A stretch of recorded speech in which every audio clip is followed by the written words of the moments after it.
मी माणिक भीमराव बोडके। आमच्या इथे आज आमच्या मीरा गाईच्या डोळ्या जेवणाचा कार्यक्रम ठेवला आहे। तर मी 5 वर्षापासून आपलं डांगी देशीवान ह्या गाईचं संगोपन करत आहे। तर माझ्याकडं लहान मोठे मिळून एकूण 6 डांगी जनावर आहे। तर मला फक्त जर्सी गाईच्या दुधापासून जे साईड इफेक्ट होता त्याच्यापासून समाजाला सांगायचं। मी पण घरात देशी गाईचं दूध यूज करतो, दूध विकत पण नाही, घरात दूध दही तूप सर्व आपलं देशी गाईचंच आहे। जर्सी गाईच्या दुधाचे साईड इफेक्ट लोकांना समजून सांगण्यासाठी देशी गाई मी स्वतः जेव्हा माणूस जेव्हा स्वतः पाळल तेव्हा समोरच्याला त्याचा परिणाम होईल, म्हणून म्हटलं स्वतः आपण गाई पाळू आणि नंतर समाजाच्या समोर ठेवू। आपण गाय 3 वर्षाची वासरी, पहिलंच तिचं वेत आहे। आता हे तिची आई गंगा आहे, ती समोरच बांधलेली आहे। टोटल आता 3 गाई आहे आणि 3 खोंड आहे। आजची संकल्पना अशी की हिंदू संस्कृती देशी गायीवर सर्वात जास्त आघात झालेला आहे। लोक दुधाच्या हव्यासापोटी जर्सी गायीच्या पाठीमागे लागले आणि आपली देशी गाय जसं रस्त्याला कुत्रं फिरतं अशाप्रमाणे रस्त्यावर सोडून देतात। मग तीच बघितल्यावर मनात दुःख वाटायचं की हे कुणीतरी पुढाकार घेतला पाहिजे। म्हटलं मग आपणच करायला काय हरकत आहे। तर मी माझं कमी शेती असताना सुद्धा देशी गाय पाळण्याचा हेतू साकार केला आणि देशी गायच्या कृपेनं माझं शेतीतसुद्धा चांगलं होतं आणि तिच्या आशीर्वादानं आमचं आरोग्य सर्वांचं चांगलं आहे। दवाखाना हा आम्हाला क्वचित नाही तर दवाखाना हा विषयच नाही।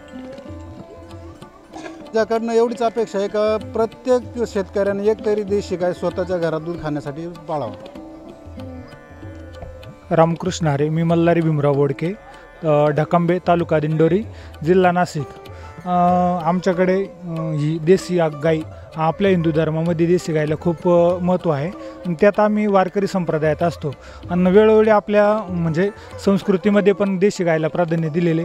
त्यानंतर वारकरी संप्रदायात समजा आपल्या गोरक्षणासाठी त्याच्यासाठी खूप प्रबोधन केलं जातं आणि काळाची गरज आहे गावठी गाय, कारण का देशी गाय हल्ली आता कमी होत चाललेले आहे आणि आपली देशी गाईचं तुम्ही तूप घ्या, दूध घ्या, सर्व घ्या, आरोग्यासाठी चांगले। तसं हायब्रिडचे दूध वगैरे येतं ते मुलांना पोषक नाही किंवा त्याच्यापासून साईड इफेक्ट तयार होतात। तसं आपलं गावठी गाईचं दूध असं सर्व तिचं गोमूत्र घ्या, गोमूत्रसुद्धा शेतीसाठी चांगले प्लस शेतीसाठी असून आरोग्यासाठी चांगले, फक्त त्याचे फायदे ज्याला कळले त्याला माहिती असे। आणि त्यानंतर तर म्हणजे ती जर आपल्या शेतात किंवा घरी जर असले तर तिच्यापासून एक वेगळा संचार आपल्या वातावरणात घरापाशी आजूबाजूला असतो। त्यामुळे आम्ही पहिल्यापासून आमच्या घरामध्ये 20-25 वर्षापासून आपल्याकडे गावठी गाय आहेच आणि आता पण ही गाईचं पहिलंच वीत आहे। त्यामुळे एक नवीन संकल्पना एक आम्हाला सुचली, आपले थोडं संप्रदायात असल्यामुळं, वारकरी संप्रदायात असल्यामुळं जसं आपण आईला आई म्हणतो किंवा तिच्या डोळे जेवण करतो त्याप्रमाणे गायसुद्धा ही आपली आई आहे। मग ती आई असल्यामुळं मग आपण जर आईचे डोळे जेवण करतो तर मग गायचे का नको, कारण आपण गायलासुद्धा मातेचा दर्जा दिलेला आहे। मातेचा दर्जा जर आपण तिला देतो तर मग तिचं डोळे जेवण का नको, म्हणून ही नवीन संकल्पना काढून आपण आपल्या या देशी गायचं डोळे जेवणाचा कार्यक्रम केलेला आहे। माझं नाव सविता माणिक बोडके, आम्ही ढकंबे इथे राहतो, दिंडोरी तालुक्यात आमचं गाव आहे। आणि मला मुलगी नसल्यामुळे माझ्या मनात असं आलं का आपल्याला मुलगी नाही, सून जेव्हा येईल तेव्हा त्याच्यात जर सगळं असलं व्यवस्थित आपण तिचं करू, पण तोपर्यंत आपली हौस म्हणून मला वाटलं माझ्या मीराचं डोळे जेवण करावे। आणि मीरा ही माझी गाय नसून ती माझी मुलगीच आहे।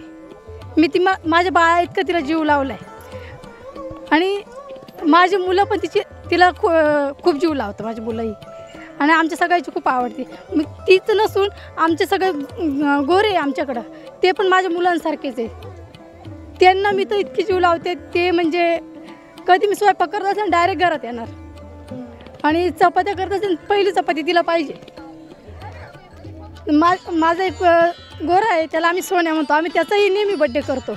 आता तो दुसऱ्या गावाला दिला आहे, पण आम्ही यावर्षीसुद्धा त्याच्या बड्डेला आम्ही तिथं गेलो होतो त्या जागेवर। तर आता यांच्याबद्दल किती सांगावं ते कमी, माणसाला किती जीव लावा ते कधी कामं येणार नाही। यांचा आशीर्वाद हेच सगळ्यात आज जर गरज असेल तर खरं यांच्या आशीर्वादाची गरज आहे आपल्याला। चल।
राम राम हरे हरे, हरे कृष्ण कृष्ण कृष्ण हरे हरे.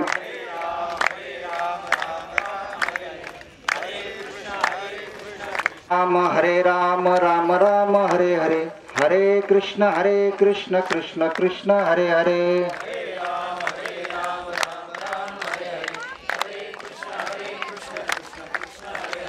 हरे राम राम राम हरे हरे, हरे कृष्ण कृष्ण कृष्ण हरे हरे.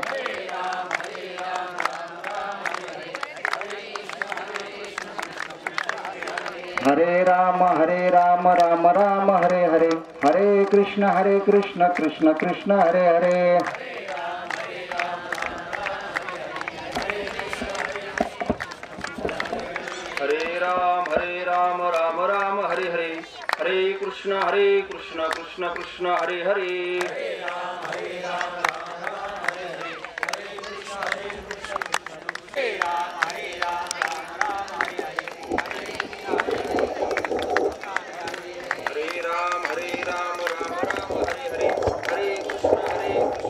हरे राम राम हरे हरे, हरे कृष्ण कृष्ण कृष्ण हरे हरे.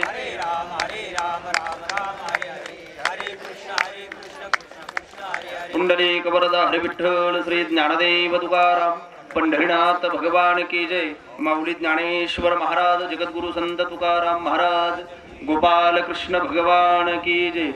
गो माते की जय. देवं कंसचानूरमर्दनं, देवकी परमानंदं, कृष्णं वंदे जगद्गुरु.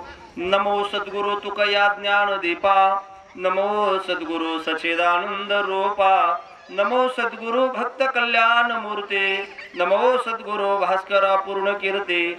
जेने पंढरी सारिखाच आपुला धामणगाव केला, वैकुंठाधिपती श्री विठ्ठल सखा सोयरा जोडियेला. जो का भक्त विरक्त भूतळवटी विख्यात हा बोधला, त्या श्री संत सद्गुरु मानकोजी चरणी साष्टांग मी घातिला. जयांचे केलिया स्मरण, होय सकळ विद्यांचे अधिकरण. तेची वंदू श्री चरण श्री गुरूंचे, ते नमस्कारोनी आता.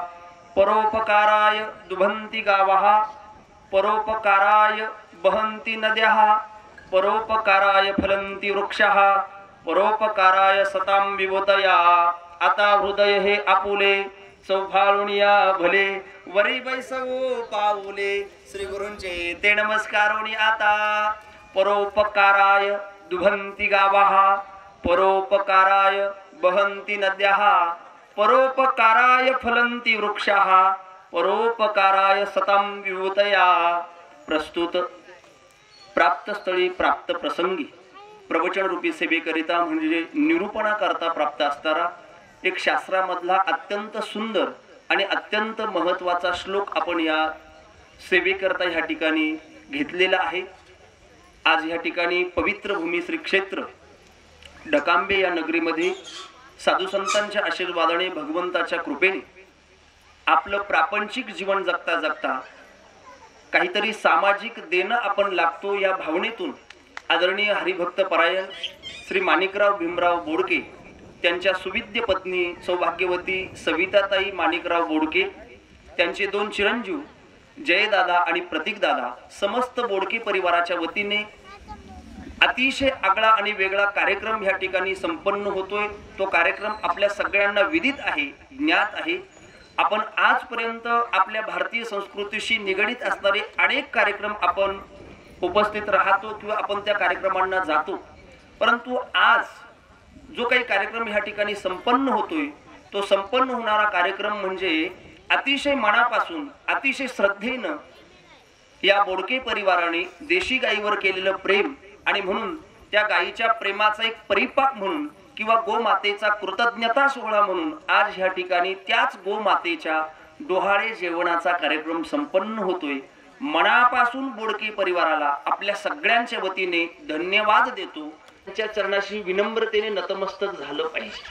त्याचं कारण असं आहे, आजपर्यंत आपण थोडंसं व्यावहारिक भाषेत बोलायचं झालं तर 10वं श्राद्ध, पुण्यतिथी, लग्न, जागरण, गोंधळ, सुपारी असे अनेक कार्यक्रम करतो आणि बरेच कार्यक्रम असे सगळे गोंधळच करतो. कळालं का? आगळा आणि वेगळा कार्यक्रम आहे. खरं आपल्या भारतीय संस्कृतीचं एक आगळं वेगळं वैशिष्ट्य आहे. ते वैशिष्ट्य असं आहे की या ठिकाणी आपल्या भारतीय संस्कृतीमध्ये आपण वृक्षाचं पूजन करतो, आपण एका पाषाणाचं पूजन करतो, आपण भारतीय संस्कृतीमध्ये पशुपश्वादिकांचं पूजन करतो. अशी आगळ्या वेगळ्या स्वरूपाची ही आपली भारतीय संस्कृती आहे, जिचा हेवा, जिचं प्रेम, जिचा करुणा पाश्चात्य संस्कृतीला वाटावं. थोडं एका वाक्यात बोलायचं झालं तर आपल्या भारतीय संस्कृतीचं अनुकरण अलीकडच्या काळामध्ये पाश्चात्य लोक चांगल्या पद्धतीने करतात. आता माझ्या समोर काही वारकरी संप्रदायातली ज्येष्ठ श्रेष्ठ मंडळी बसलेली आहे, संप्रदायाचे आनंद आदरणीय मारुती भाऊ बसलेले आहेत आणि परिसरातली सगळीच वारकरी मंडळी. तुम्हाला एकच उदाहरण सांगतो. पंढरपूरला आषाढी वारीच्या सोहळ्यामध्ये आपण तेवढा पोशाख मनापासून घालणार नाही, पण परदेशातून आलेले वारकरी डोक्याला गंध असतो, टोपी घातलेली असते, नऊवार धोतर घातलेलं असतं आणि हरे राम हरे कृष्ण, रामकृष्ण हरी भजन, ज्ञानोबा तुकोबराचं भजन अतिशय मनापासून करतात. हे खोटं असेल तर माझ्या समोर इथे वारकरी मंडळी त्याला साक्ष म्हणून बसलेले आहे. मला जे सांगायचंय तो मुद्दा एवढाच आहे की पाश्चात्य संस्कृती आपलं अनुकरण करते. थोडंसं खंत करून बोलतो, मला अशी खंत आहे, पण आपण मात्र आपली संस्कृती एवढी सर्वश्रेष्ठ असताना तिचा विसर आपल्याला पडतोय आणि आपण काय करतोय, पाश्चात्य संस्कृतीचं अनुकरण करतोय. मग आता कुणी कोणत्या संस्कृतीचं अनुकरण करावं हा ज्याचा त्याचा मुद्दा आहे. बरोबर आहे. आपली संस्कृती सर्वश्रेष्ठ आहे. या संस्कृतीमध्ये, या भारत देशामध्ये आपला जन्म झाला. संत महात्मे म्हणतात आपल्यासारखे भाग्यवान आपणच आहोत. आहे की नाही? मी प्रमाणाव्यतिरिक्त बोलणार नाही. नाथ महाराज म्हणतात भरत खंडे नरदेह प्राप्ती, हे तो परमभाग्याची संपत्ती. आणि नाशिक जिल्ह्यामध्ये सेवा करताना तर मी नेहमी म्हणतो, भारतासारख्या देशात जन्म, महाराष्ट्रासारख्या राज्यात जन्म, त्यातले त्यात नाशिक जिल्ह्यामध्ये जन्म, अत्यंत भाग्यवान आहोत. थोडंसं आपल्यापासून 50-100 किलोमीटर पुढे जा तुम्ही, आपल्याला तिथे असणाऱ्या लोकांच्या समस्या, अडचणी, दुष्काळ, दुःख हे जर आपण जाणलं तर आपल्याला नक्कीच कळेल की आपला नाशिक जिल्हा किती पुण्यवान आहे, आपण किती भाग्यवान आहोत की या जिल्ह्यामध्ये आपला जन्म झाला. आणि म्हणून आपण पहिलं भाग्य हे आहे की आपण भारत देशामध्ये जन्माला आलो. थोडं पुढे बोलू. या भारत देशामध्ये जन्माला आलो याचं कारण आहे, हा देश अवताराचा देश आहे. माझ्या बोलण्याकडे लक्ष द्या. हा देश अवताराचा देश आहे. या देशामध्ये अनेक देवदेवतांनी अवतार घेतलेले आहेत. थोडंसं वाक्य पुढे बोलतो, कंसातलं वाक्य लक्षात ठेवा. हा देश अवताराचा देश आहे. देशाचा अवतार कसा झाला याच्यावर बोलायचं नाही. कळलं का वाक्य? हा देश कशाचा आहे? अवताराचा देश आहे. देशाचा अवतार कसा इकडे जायचं नाही. हा देश अवताराचा आहे. या ठिकाणी भगवंताने अवतार घेतला, या ठिकाणी साधू संतांनी अवतार घेतला, या ठिकाणी गोमातेने अवतार घेतला, या ठिकाणी गंगामाईने अवतार घेतला, या ठिकाणी गिरिधर पर्वत आहे, गोवर्धन पर्वत आहे, अशा पर्वतांनी अवतार घेतला. कारण हा देश कशाचा आहे? अवताराचा आहे. आता मागे 4 दिवसापूर्वी अवतार झाला. कुणाचा अवतार झाला? रामरायाचा अवतार झाला. बरोबर आहे. आता 2 दिवसापूर्वी कुणाचा अवतार झाला? भक्त श्रेष्ठ मारुतीरायांचा अवतार झाला. आपल्या सर्वसामान्य माणसांच्या भूमिकेत बोलायचं झालं तर आपली धारणा फक्त एवढीच आहे, देव अवताराला येतो. कशा करता येतो? राक्षसांना मारण्याकरता येतो, एवढंच आपण म्हणतो. किंवा संप्रदायाच्या आध्यात्मिक भूमिकेतून विचार करायचा झाला तर आपण 3 कारणं नेहमी सांगतो. साधू संतांचं रक्षण करण्याकरता येतो, दुष्टांचा संहार करण्याकरता येतो, धर्माची संस्थापना करण्याकरता देव येतो. पण मी थोडं पुढे बोलू, थोडंसं पुढे बोलतो. देवाची अवतार सांगितली, संतांची अवतार सांगितली. हे फक्त दुर्जनांना मारण्याकरता अवतार नाही. एक पाश्चात्य तत्ववेत्ता आहे, त्यांना अवताराची संकल्पना मांडत असताना फार गोड मांडली. तो असं म्हणतोय, देवाचा अवतार कशा करता झालाय, त्यानं त्याच्या भूमिकेनं मांडलेली एक व्याख्या आहे, गॉड बिकम्स मॅन. इंग्रजीमध्ये वाक्य आहे, God becomes man so that man can God becomes man. त्याचं म्हणणं असं आहे की देव कधीतरी माणूस होतो. काय म्हणतो त्याचं म्हणणं? काय?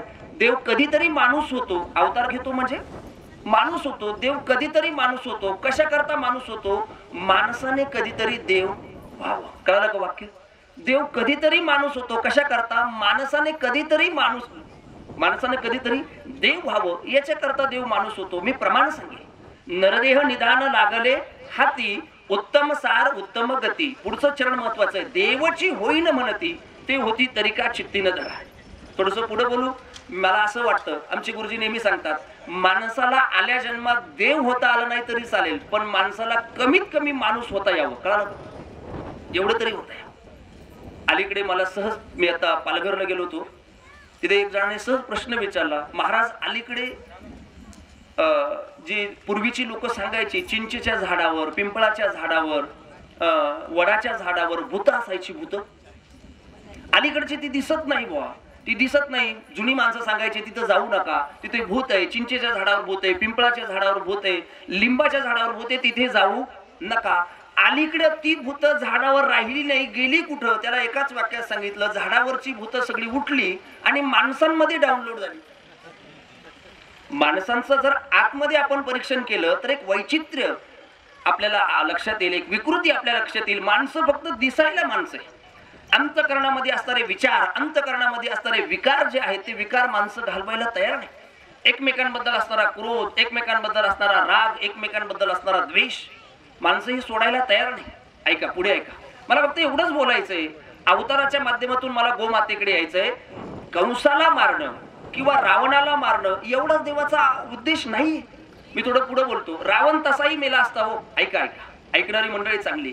रावण तसाही मेला असता, शबरीच्या पोरांचा गौरव कुणी केला असता? बरोबर आहे. रावण तसाही मेला असता, निषादांचा जो राजा आहे गुहक, त्याला मिठी कुणी मारली असती? रावण तसाही मेला असता हो, पण छोटीशी खारुताई आहे, तिच्या पाठीवरून हात कुणी फिरवला असता? रावण तसाही मेला असता, सुग्रीवाबरोबर मैत्री कुणी केली असती? शेवट सांगतो, रावण तसाही मेला असता, पण विभीषणाला आदर, सन्मान आणि साम्राज्य कुणी दिलं असतं? रावणाला मारणं एवढा उद्देशच नाहीये अवताराचा, तुम्ही लक्षात घ्या. कुणीतरी सातारा जिल्ह्यामध्ये असणारे ब्रह्मचैतन्य गोंदवलेकर महाराज आपण ऐकले असेल, त्यांना कुणीतरी विचारलं, का हो तुमचा राम त्रेतायुगात अवताराला आला, त्रेतायुगामध्ये तुम्ही रामजन्म साजरा केला, त्याने तेव्हाच रावणाला मारलं, तुम्ही आज रामनवमी सतत का साजरी करतात? दरवर्षी साजरी करतात, अखंडपणे साजरी करतात. राम तेव्हाच झाला, रावणाचा तेव्हाच शेवट झाला, आजपर्यंत रामनवमी का साजरी करता? काय फल प्राप्त होणार आहे तुम्हाला? ब्रह्मचैतन्य गोंदवलेकर महाराजांनी जे उत्तर दिलं ते फार गोड आहे. ऐका, तेवढं उत्तर जरी आजच्या प्रवचनातून तुम्ही घेऊन गेलात तरी प्रवचन मला असं वाटतं बोडके परिवाराने ठेवलेलं हे प्रवचन सार्थकी लागेल. ब्रह्मचैतन्य गोंदवलेकर महाराजांनी उत्तर फार गोड दिलं. ते म्हणाले, राम त्रेतायुगात झाला, रामनवमी तेव्हाही साजरी केली, रावण तेव्हाही मारला, आज रामनवमी का साजरी करतो? त्याचं एकमेव एकच कारण आहे, राम जन्म साजरा करता करता कधीतरी तो राम विचारांच्या रूपाने आमच्या अंतःकरणामध्ये प्रगट व्हावा, जन्माला यावा, त्याच्याकरता रामनवमी साजरी. त्याच्याकरता आम्ही काय केली? रामनवमी साजरी करतो. छत्रपती शिवरायांच्या जयंतीचा तरी उद्देश काय? एवढाच आहे. मी नेहमी सांगतो, दोनच वाक्य सांगतो. छत्रपती शिवरायांची जयंती नाचून साजरी करण्यापेक्षा वाचून साजरी केलेली केव्हाही चांगली. छत्रपती शिवरायांना वाचण्याची गरज आहे, नाचण्याची गरज नाही. छत्रपती शिवरायांना डोक्यावर घेण्यापेक्षा माझ्यासारख्या तरुणांनी आपण सगळ्यांनी छत्रपती शिवरायांना हृदयात घेतलं पाहिजे. एक एक पैलू आपल्या जीवनातला, त्यांच्या जीवनातल्या, आपल्या जीवनामध्ये आपण घेतला पाहिजे आणि त्या पद्धतीने आपल्या जीवनाचा प्रवास केला पाहिजे. म्हणून राम अवताराला आले, रावणाला मारलं एवढाच उद्देश नाही. पुढे बोलतो, कृष्ण परमात्मा अवताराला आले आणि कंसाला मारलं एवढाच उद्देश नाही. एवढं वाक्य कळालं तर बघा, कृष्ण परमात्म्याने कंसाला मारलं एवढाच उद्देश नाही, अनेक उद्देश आहे, पण ते सगळे कंसातच आहे. कळालं का? अनेक उद्देश आहे, ते सगळे कंसातच आहे. ते कधी मोकळे होतील हे सांगता येत नाही. म्हणून देवाचा अवतार दुष्टांचा संहार करण्याकरता, राक्षसांचा संहार करण्याकरता नाहीये. देवाचा अवतार धर्माची संस्थापना करण्याकरता जेवढा महत्वाचा आहे तेवढंच साधूंचं रक्षण व्हावं याच्याकरता महत्वाचं आहे. साधूंचं रक्षण होणं जेवढं महत्वाचं आहे तेवढंच या गोमातेचं संगोपन व्हावं, या गोमातेची रक्षण व्हावं, या गोमातेचं महत्व वाढावं याच्याकरता देवाचा अवतार. आणि म्हणून आजचं जे सुभाषित आहे, सुभाषिताची सुरुवातच इथून आहे. परोपकाराय दुभंती गावा, परोपकाराय परोपकाराय फलंती वृक्षा. सुभाषिताचा उद्देश एवढाच आहे. काय उद्देश आहे? 4 तत्व सांगितले सुभाषितकारांनी. ते परोपकार करणारी तत्व सांगितली. त्याच्यात अग्रस्थानी आहे गोमाता. गोमाता काय आहे? अग्रस्थानी आहे. 2 नंबरला नदी आहे, तिला आपण गंगा माता म्हणतो, ती परोपकारासाठी अवताराला आली. 3 नंबरला वृक्ष आहेत, झाडं आहेत, वृक्ष आहेत, ते सुद्धा काय करतात? फळ देणारा वृक्ष आहे, उपकारच करतात, परोपकार करतात. आणि 4 नंबरला ज्यांचा आहे ते मात्र संत आहेत. सामान्य जीवाला परमात्म्यापर्यंत पोहोचवण्याचं महान कार्य जर कोण करत असेल ते संत आहे ना. परोपकाराय सताम विभूतया, जगाच्या कल्याणा संतांच्या विभूती. म्हणून अंतकरण चतुष्टय सांगितलं. आपण नेहमी कीर्तनात प्रवचनात ऐकतो, मन बुद्धी चित्त अहंकार, ही जशी साधन चतुष्टय 4 सांगितली तशी परोपकार चतुष्टय 4 आहे. 1 नंबरला गोमाता, 2 नंबरला गंगा मैया, 3 नंबरला फळ देणारा वृक्ष आणि 4 नंबरला संत आहे. परमात्मा प्राप्तीची साधनं वेगवेगळ्या काळामध्ये बदलत गेली. परमात्मा प्राप्ती करता 3 साधनं महत्वाची शास्त्राने सांगितली. तप सांगितलं, 2 नंबरला दान सांगितलं आणि 3 नंबरला व्रत सांगितलं. 3 नंबरला व्रत सांगितलं. ही 3 साधनं ज्याच्या जीवनामध्ये आली की त्याला मात्र परमात्म्याची प्राप्ती. तपे दाने व्रते गोविंद पै भेटे. तपाने परमात्मा प्राप्त होणार आहे, दानाने परमात्मा प्राप्त होणार आहे, व्रत आपल्या जीवनामध्ये अंगीकार केल्याने परमात्मा प्राप्त होणार. दुर्दैवाने आता तप करणारा कुणी दिसत नाही. दान धर्म लोप पावत चालला, व्रतावर लोकांचा विश्वास राहिला नाही. पण आजच्या प्रवचन सेवेच्या ह्या श्लोकाच्या माध्यमातून परोपकार हे सर्वोत्तम दान आहे आणि याच्याकरता ह्या 4 विभूतींचे अवतार आहे हे दाखवायचे. आणि म्हणून आज या ठिकाणी पवित्र शरीराचा, पवित्र देहाचा आणि पवित्र असणाऱ्या गोमातेचं काय आहे? डोहाळे आहे. हा डोहाळे हा विधी आहे. हा डोहाळे हा विधी फक्त गोमातेपुरता मर्यादित नाहीये. अनेक योनी सांगितल्या शास्त्राने. मनुष्य योनी जशी आहे तशी पशु योनीच आहे, वृक्षाची सुद्धा योनीच आहे, पाषाणाची सुद्धा योनी आहे. पाषाण योनी असल्यामुळेच आपल्याला नवीन घर बांधल्यानंतर सगळ्यात अगोदर कोणता उत्सव करावा लागतो? वास्तुशांती. वास्तुशांती करावी लागते. याचा अर्थ काय? ते एक प्रकारे डोहाळेच आहे. आणि म्हणून एका स्त्री जीवनापुरता डोहाळे जेवण हा मर्यादित विधी नाहीये, तर एका गोमातेचं या ठिकाणी डोहाळे होतंय हा विधी आहे. धर्मशास्त्रामध्ये अनेक विधी आहेत, अनेक सोहळे आहेत, अनेक संस्कार सांगितलेले आहेत. त्यापैकी हा जो विधी आहे डोहाळ्याचा, हा विधी मात्र त्या मातेच्या 9 महिन्याच्या कालावधीमध्ये 7व्या महिन्यामध्ये केला जातो. बरोबर आहे? 7व्याच महिन्यात का केला जातो याच्या मागे शास्त्र कारण आहे. 7व्या महिन्यामध्ये त्या मातेच्या उदरामध्ये, मग गोमाता असेल किंवा आपली माऊली माता असेल, त्या मातेच्या उदरामध्ये असणारा तो पिंड आहे किंवा असणारा ते जे बालक आहे त्याचं पूर्णत्वाला प्राप्त होतं. त्याला श्रवण इंद्रिय येतात, त्याला डोळे येतात. माता म्हणजे त्याची स्वतःची आई काय बोलते, काय करते हे सगळं त्या बाळाला आतमध्ये कळतं. डोहाळे एका वाक्यात सांगायचे झाले, आतमध्ये असणारा जो जीव आहे तो जी इच्छा व्यक्त करतो, जी अपेक्षा व्यक्त करतो ती आईला पुरवावी लागते. तीच आईची इच्छा असते. याच्यापेक्षा काय उदाहरण सगळ्यांच्या माहितीतलं सांगतो, सांगून वेळ घेत नाही. उदाहरण आपल्याला सगळ्यांना माहिती आहे, त्रेतायुगामधलं उदाहरण आहे. कौसल्या माईला ज्यावेळेस डोहाळे झाले, वशिष्ठ मुनींनी सांगितलं आता मात्र तुम्ही काय करा, कौसल्या माईला, सुमित्रा माईला, कैकेयी माईला डोहाळे विचारा. तुझ्या पत्नी राजा गर्भवती आहे. कौसल्याकडे जातात आणि तिला विचारतात तुझे डोळे काय आहे? कौसल्या समाधिस्थ आहे. कौसल्या काय आहे? समाधिस्थ आहे ना, कारण नाथ महाराजांनी वर्णन केलंय जिच्या पोटी ब्रह्म येणार आहे, जिच्या पोटी परमात्मा येणार आहे ती समाधिस्थ राहणार ना. कौसल्या ती ब्रह्मविद्या, सुमित्रा ती शुद्ध मेधा. त्यांचं वर्णन नाथ महाराजांनी गोड केलंय. शुद्ध मेधा. शुद्ध मेधा याचा अर्थ आहे शुद्ध बुद्धीची जी सांगितली तिचं नाव सुमित्रा आहे. कौसल्या ती ब्रह्मविद्या. ब्रह्म या शब्दाचा अर्थ आहे परमात्मा. परमात्मा जिच्या उदरी येणार आहे तिला समाधी लागेल नाही तर राहील का? राजा थोडा घाबरला, काय बोलते, काय चालते, काय करते, लक्षात येणार. समाधी लागली होती. दशरथ राजाने पुन्हा विचारलं तुम्हाला काय डोळे असतील ते सांगा. आणि कौसल्याने सांगितलं काही नाही, धनुष्य आणा. मला काय करायचंय? रावणाला मारायचंय. धनुष्य आणा. धनुष्य आणा म्हटल्यानंतर राजाने धनुष्य दिलं. आता मी तुम्हाला सोपं विचारतो. आता आमच्या काळात आमची आई जसं सांगायची तसं तुम्हाला सांगतो. आता मला ते दिसत नाही. माता माऊल्यांचं डोहाळा जेवण पूर्वीच्या काळी म्हणजे 30-35 वर्षापूर्वी व्हायचं. माझ्या आईचा फोटो आजही तो आहे. डोहाळे जेवणाच्या दिवशी ती माता माऊली हातामध्ये धनुष्य आणि बाण घेते. बरोबर आहे का? आता ते दिसत नाही शक्यतो, घेते ती. आता ते धनुष्य आणि बाण घेऊन ती काय तिच्या नवऱ्याला किंवा होणाऱ्या पोरावर बाण लावते का ती?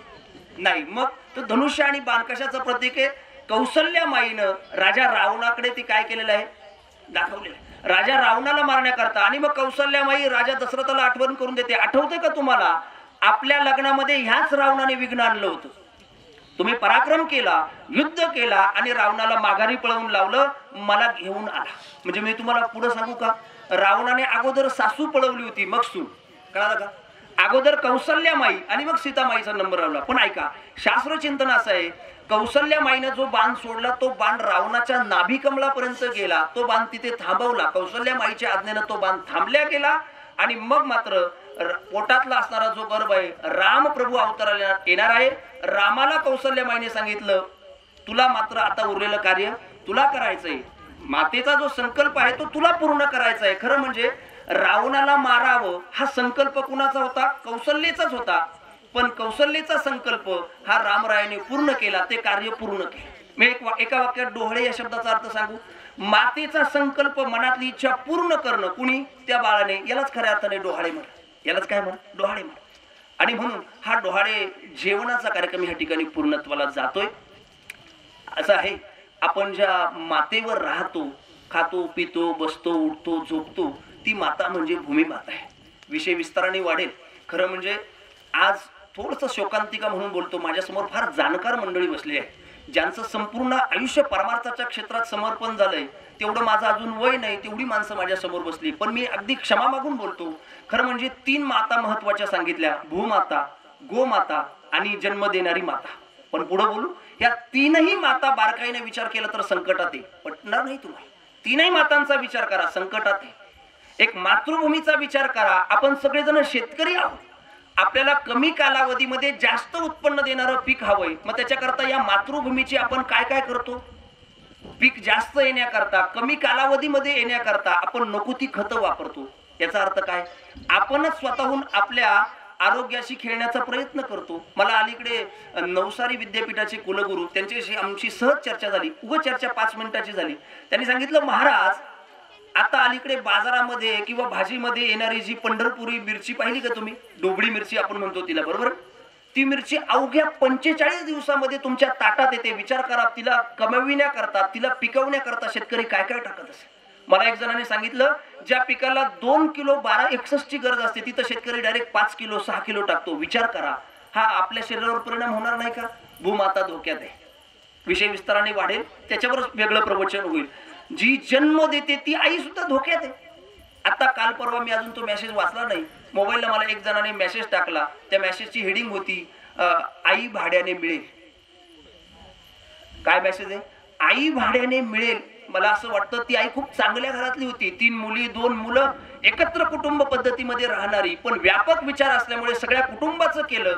पण अंत समयाला, म्हातारपणाला तिचं कोणीच राहिलं नाही. शेवटी एका वृद्धाश्रमात जाते आणि वृद्धाश्रमातल्या त्या बाईला सांगते, आई भाड्याने मिळेल. मला इथे तुम्ही भाड्याने ठेवून गेल का? काही नाही, 2 टाइम स्वयंपाक करेल, मुलांचा सांभाळ करेल आणि पडेल ते मी काम करेल. तिनं त्या वृद्धाश्रमातल्या एका महिलेला सांगितलं, अशी माझी जाहिरात द्या. कारण ती महिला पत्रकारिता होती. तिच्याकडे सांगितलं, तुम्ही वृद्धाश्रमाचंही काम करतात आणि पत्रकारिता करतात, माझी विनंती आहे तुम्ही पेपरला बातमी द्या, आई भाड्याने मिळेल. मी थोडं पुढे बोलू. ज्ञानोबा, तुकोबा आणि शिवबाच्या या महाराष्ट्रामध्ये जर आईवर ही वेळ असेल तर खंत करण्यासारखी गोष्ट आहे. खेडेगावात अजून बरं आहे. तुम्ही आमच्या बरोबर मुंबई पुण्याला कधीतरी कीर्तनाच्या निमित्ताने आलात तर तुम्हाला ते अत्यंत भयानक दृश्य दिसेल. विचारलं ना, अरे आई वडील कुठे? नाही, गावाला निवांत आहे. पण त्या आई वडिलांना अपेक्षा असते मुलाजवळ राहावं, मुलांच्या बरोबर आपलं जीवन घालवावं, नातवंड आहेत त्यांच्याबरोबर खेळावं. हे प्रत्येक आई वडिलांची वृद्धापकाळामध्ये अपेक्षा असते. चला, आई सुद्धा काय आहे? संकटातच आहे. सांगतो गोमाता. गोमातेचं तरी काय आहे? गोमातेचं तरी काय? थोडासा बारकाईने विचार करायचा झाला तर ती संकटातच आहे. पद्मविभूषण कल्याण स्वामी महाराज उत्तरेकडे झालेले आहे. त्यांनी सांगितलं, कृष्ण परमात्म्याचा अवतार खरं खास करून अवतार जो झाला तो 3 कारणांकरता झाला. कृष्ण परमात्म्याला 3 गोष्टी खूप आवडायच्या. 3 गोष्टी कोणत्या? गीता, गोपी आणि गाय. ऐका बरं, गीता, गोपी आणि गाय. गीता कशासाठी सांगितली परमात्म्याने? सर्वसामान्य जीवाचा आध्यात्मिक विकास व्हावा याच्याकरता गीता सांगितली. गोपींचा विचार करताना नुसत्या गोकुळातल्या गोपी म्हणून चालणार नाही. अलीकडच्या काळामध्ये गोपींची काय विटंबना होते, कोणत्या अत्याचारांना, कोणत्या दुःखाला सामोरं जावं लागतं याचा विचार केला पाहिजे. गोपी, कृष्ण परमात्म्याने गोपींवर प्रेम केलं. त्याचबरोबर कृष्ण परमात्मा गोमातेसाठी अवताराला आहे. गोमातेसाठी सुद्धा परमात्मा अवतार आले. पण ते पुढे बोलतात, गीतेचं आज मात्र काय होतंय, लोक गीता विसरत चालले, गीतेकडे दुर्लक्ष होतंय. गोमाता संकटात आहे, तिच्यावर मात्र काय होतंय, तिला कापल्या जातंय, तिला मारल्या जातंय, तिचा नाश केला जातोय. गोमाता संकटात आहे. आणि गोपी ज्या सांगितल्या त्या गोपी सुद्धा काय आहेत? संकटातच आहे. आज चांगल्या पद्धतीने विचार करा, आज बाहेर गेलेली महिला सुरक्षितच घरी येईल, सांगता येतंय का? महिलांचा प्रश्न जर विचार करायचा घ्यायचा झाला, शहरामध्ये तुम्ही चला, अत्यंत असुरक्षित आहे. खेड्यामध्ये अजून त्या तुलनेत जरा बरं आहे, मानमर्यादा ठेवतात, एकमेकांना थोडंसं घाबरतात. पण गोपी, गीता आणि गोमाता याच्याकरता परमात्म्याचा अवतार आहे. आणि म्हणून भूमाता जी सांगितली, मी इथे होतो, भूमाता ही फार सर्वश्रेष्ठ माता आहे. सकाळी उठल्याबरोबर आपण आथरुणाच्या बाहेर पडण्याच्या अगोदर भूमातेचं दर्शन घ्यायचंय. पण आपलं दुर्दैव आहे, प्रत्येकाच्या घरामध्ये काय बसवले आपण? फरशी बसवली. फरशीचं दर्शन घ्यावं का भूमातेचं घ्यावं? पण आता मला असं वाटतं माझ्यासह बरं का, माझ्यासह ज्यांच्या घराची कामं चालू आहे त्यांनी आता सावध व्हायचंय. मी सुद्धा सावध झालो हो. त्यांनी सावध व्हायचं. कमीत कमी घरामध्ये जरी फरशी आहे, पण आपण बाहेर तुळशी वृंदावन काढतो की नाही, तुळशी वृंदावनाच्या बाजूला जी सगळी भूमाता आहे ती तरी कमीत कमी फरशीमय करू नका. तिथे तरी ती जमीनच ठेवा. सकाळी उठल्याबरोबर आज आहे त्या तुळशी मातेला पाणी घालावं, तिला नमस्कार करावा, सूर्याला अर्घ्य द्यावं, त्याला नमस्कार करावा, आणि खाली असणारी जी भूमाता आहे तुळशी जवळ तिला सुद्धा नमस्कार करावा आणि एकच म्हणावं, समुद्र वसने देवी पर्वतस्तन मंडले विष्णू पत्नी नमस्तुभ्यम पादस्पर्शम क्षमस्व मे. हे झालं भूमीचं, हे भूमातेचं झालं. भूमातेची पूजा इथपर्यंत पूर्ण झाली. पण मला भूमाता पुढे सांगायची. ही भूमाता दुसरी तिसरी कोण नाही, तर ही भूमाता म्हणजे गोमाताच आहे. जे गोमाताच आहे. आपल्याला माहिती आहे हा धर्म वाढतो, दृष्टांचं पाप या ठिकाणी वाढतं, साधू संतांवर संकट येतं, त्यावेळेस ही भूमाता कोणाचं रूप धारण करते? वत्सरूपी पृथ्वी ब्रह्मयापाशी जाय नेत्री वाहे तोय सांगत असे. ही भूमाता म्हणजे दुसरी तिसरी कोणी नाहीये, तर ही कोण आहे? गोमाताच आहे. ही गायच आहे आणि हीच भूमातेच्या रूपाने अवतारला येते आणि ब्रह्मया जवळ काय करते? विनंती करते, देवा पापाचा भार फार वाढलेला आहे, अधर्म वाढलेला आहे, त्यामुळे आता तुम्ही काय करा, अवतार घेण्याची वेळ आहे. ही भूमाता म्हणजेच गोमाता आहे. थोडस पुढे सांगू. या सृष्टीमध्ये सर्वोत्तम रूप काही निर्माण झाली. ऐका, सर्वोत्तम रूप देवाने निर्माण केली. त्या सगळ्या रूपांना मातेचा दर्जा दिलाय, माता म्हणून संबोधलं गेलंय. सगळ्यात अगोदर पवित्र आणि शुद्ध जर कोण सांगितलं तर परमात्मा सांगितला. परमात्म्याला सुद्धा माता या नावानेच संबोधलं, त्वमेव माता. परमात्म्याला सुद्धा कोणत्या नावाने संबोधलं? माता या नावानेच संबोधलं गेलं. त्याच्यानंतर शुद्ध आणि पवित्र शरीर सांगितलं संतांचं. संतांना सुद्धा संबोधत असताना माता किंवा माय या शब्दाने संबोधलं गेलं. प्रमाण आपल्याकडे आहे, तुम्ही संत माय नंतर बाप. म्हणजे संतांना सुद्धा आईची उपमा आहे, भगवंताला सुद्धा मातेची उपमा आहे. त्याच्यानंतर सांगितलं वेद, वेदाला सुद्धा आईचीच उपमा आहे. वेद हा शब्द खऱ्या अर्थाने शास्त्रामध्ये पुल्लिंगी आहे, पण वेदाला सुद्धा आईची आणि मातेचीच उपमा आहे. ज्ञानोबा सांगतात, अहितापासून काढिती हित देवणी वाढविती नाही श्रुती परवती माऊली जगा. वेदाला सुद्धा काय आहे? मातेची उपमा आहे. संतांना मातेची उपमा आहे, भगवंताला सुद्धा मातेची उपमा आहे. आणि सृष्टीतलं चौथं सर्वोत्तम रूप आहे ते आहे गोमातेचं. तिला कशाचं रूप आहे? तिला सुद्धा कशाचं आहे? मातेचं स्वरूप आहे. थोडस पुढे बोलू. मानवी जीवन जगता जगता तत्व आहेत, त्यांना नित्याने जर आपला स्पर्श झाला तर मला असं वाटतं आपल्या जीवनामध्ये कधी दुःख येत नाही, आपल्या होणाऱ्या शरीराला कधी कोणत्याही पद्धतीचा रोग होत नाही. नित्य स्वरूपाने त्यांचा स्पर्श आपल्या शरीराचा झाला पाहिजे. सांगू, नंबर 1 आपला स्पर्श झाला पाहिजे तुळशीला. नंबर 1 तुळशीला स्पर्श केला, आपल्या देहाच्या ठिकाणी कोणताही दोष राहत नाही. नंबर 2 चा स्पर्श झाला पाहिजे देवाला. देवाला हातात घ्या, पाणी टाका, स्वच्छ पुसा, त्याला गंध लावा, षोडशोपचाराने त्याची पूजा करा. याचा अर्थ काय? आपल्या जीवनामध्ये देवपूजा करा. काही माणसांना जर विचारलं का हो तुमचं देवघर कुठे, ते आतमध्ये विचारतात, का ग आपलं देवघर कुठे? म्हणजे काहींचं एवढं दुर्दैव आहे, त्यांना देवघर माहित नसतं. तेव्हा देवपूजा त्यांच्या दृष्टीने फार लांब आहे. आणि म्हणून काही सृष्टीतले सर्वोत्तम रूप सांगितले. नित्याने त्यांचा स्पर्श करा. तुळशी माईला करा स्पर्श, गोमातेला स्पर्श करा, दोष राहत नाही. देवाची पूजा करा, दोष राहत नाही, जीवन पवित्र बनतं. थोडस पुढे बोलतो, ग्रंथांना स्पर्श करा, जीवन पवित्र बनतं. आता याच्यामध्ये सुद्धा प्रकार आहे. संपत्ती, पुण्य संपत्ती आणि दैवी संपत्ती, 3 प्रकार आहे. दैवी संपत्ती, पुण्य संपत्ती आणि संपत्ती. दैवी संपत्ती कशाची सांगू तुम्हाला? आपल्या घरामध्ये दैवी संपत्ती आहे, माहिती आहे तुम्हाला? आपल्या घरात असणारं देवघर आणि देव दैवी संपत्ती आहे. आपल्या घरासमोर तुळशी वृंदावन आहे, दैवी संपत्ती आहे. आणि आपल्या घराच्या अंगणासमोर आपल्या खोट्यावर असणारी गोमाता ही दैवी संपत्ती आहे. म्हणून तिचा स्पर्श करा, तिच्या सहवासात राहा. आणखीन पुण्य संपत्ती सांगतो, आपल्या घरामध्ये असणारे ग्रंथ, ज्ञानेश्वरी, भागवत, गाथा, चांगदेव 65, नवनाथ ग्रंथ, दासबोध, श्री गुरु चरित्रामृत, हे सगळे ग्रंथ म्हणजे आपली पुण्य संपत्ती. यांना स्पर्श करा. स्पर्श करा याचा अर्थ काय? रोज फक्त हात लावायचं आणि बाहेर जायचं असं नाही. आम्हाला जण्याबाईने सांगितलं, वाचावी ज्ञानेश्वरी, डोळा पाहावी कधी? मरायच्या आधी. हे लक्षात ठेवा. काहींचं एवढं दुर्दैव आहे, आयुष्य प्रपंचामध्ये जातं पण कधी देव माहित नाही, कधी पंढरपूर माहित नाही, कधी आळंदी माहित नाही. तुम्ही येण्याच्या अगोदर आत्ता इथे विषय झाला म्हणे शिवणाईच्या बाबतीत बोलायचं नाही. आमची शिवणाई नाही, तीर्थक्षेत्र शिवणाई आहे. त्याचं कारण आहे त्यांनी सांगितलं तीनही तीर्थांचं एकत्रीकरण आमच्या शिवणाईला आहे. देव म्हटलं आहेच, आळंदी म्हटली आहेच, पंढरपूर म्हटलं आहेच. असं असा ग्रंथांना स्पर्श याचा अर्थ आपल्या घरामध्ये ग्रंथ असावे, ते कधीतरी वाचावे. आणि खरं सांगू, वाचाल तर वाचाल, नाहीतर आता पुढचं बोलत नाही, त्याच्याकरता वाचलं पाहिजे, विषय पुन्हा वाढेल.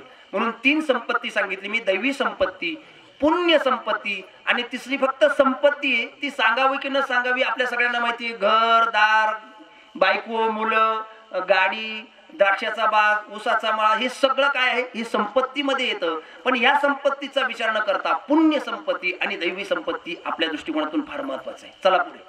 आणखी गोमातेचं महत्व विचारात घ्यायचं झालं तर प्रापंचिक जीवन जगता जगता ऐका, गृहस्थ आश्रमामध्ये 2 दोष सांगितले. बरं लक्षपूर्वक ऐका, एवढं तरी लक्षपूर्वक ऐका. गृहस्थ आश्रमामध्ये 2 दोष सांगितले. पहिला सांगितला विटाळ आणि दुसरा सांगितलं सुतक. हे दोनही दोष गोमातेच्या उपस्थितीशिवाय जाऊ शकत नाही. ज्याच्या घरात सुतक आहे, त्याच्या घरामध्ये सुतक असेल तर ते घर मात्र शेणाने सरवावं लागतं, गोमूत्र शिंपडावं लागतं. तेव्हा त्या घरातलं सुतक काय होतं, आपल्या भाषेत फिटतं, आहे की नाही, ते सुतक जातं.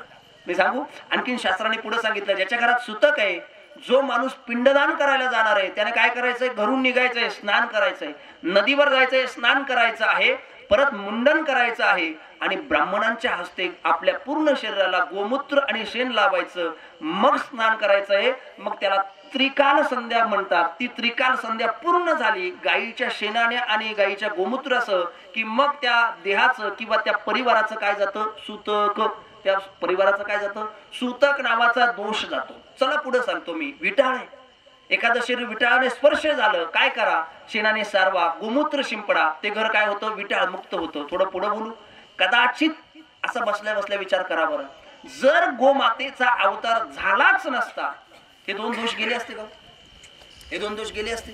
अजिबात नाही. त्याच्यामुळे गोमाता पवित्र आहे, गोमाता शुद्ध आहे, गोमाता सर्वश्रेष्ठ आहे. म्हणून तिचा सांभाळ करणं, तिचं संवर्धन करणं फार महत्वाचं आहे. मी दोन्ही भूमिका सांगतो. आध्यात्मिक भूमिकेतून सुद्धा गोमाता महत्वाची आहे आणि गोमाता व्यावहारिक जीवन जगताना सुद्धा फार महत्वाची आहे. मी थोडं पुढे बोलतो. कदाचित आध्यात्मिक भूमिकेतून तुम्ही गोमातेकडे बघू नका, पण तुमच्या स्वतःच्या प्रापंचिक स्वार्थाकरता तरी, प्रापंचिक सुखाकरता तरी तुम्ही गोमाता सांभाळ की नाही. मला थोडं पुढे बोलायचं आहे. आणखीन पुढे आहे, इथपर्यंत डोहाळ्यापर्यंत आलो आपण. हे गाईचं महत्व आहे, गोमातेचं महत्व आहे. पुढे आहे, आपण त्या डोहाळे शब्दाला नवीन शब्द जोडला, जेवण. काय शब्द जोडला, जेवण. खरं म्हणजे डोहाळ्याचाच विधी, पण त्याला शब्द काय जोडला, जेवण. आता जेवण, आज या ठिकाणी जे जेवण आहे ते जेवण नाही, तो प्रसाद आहे.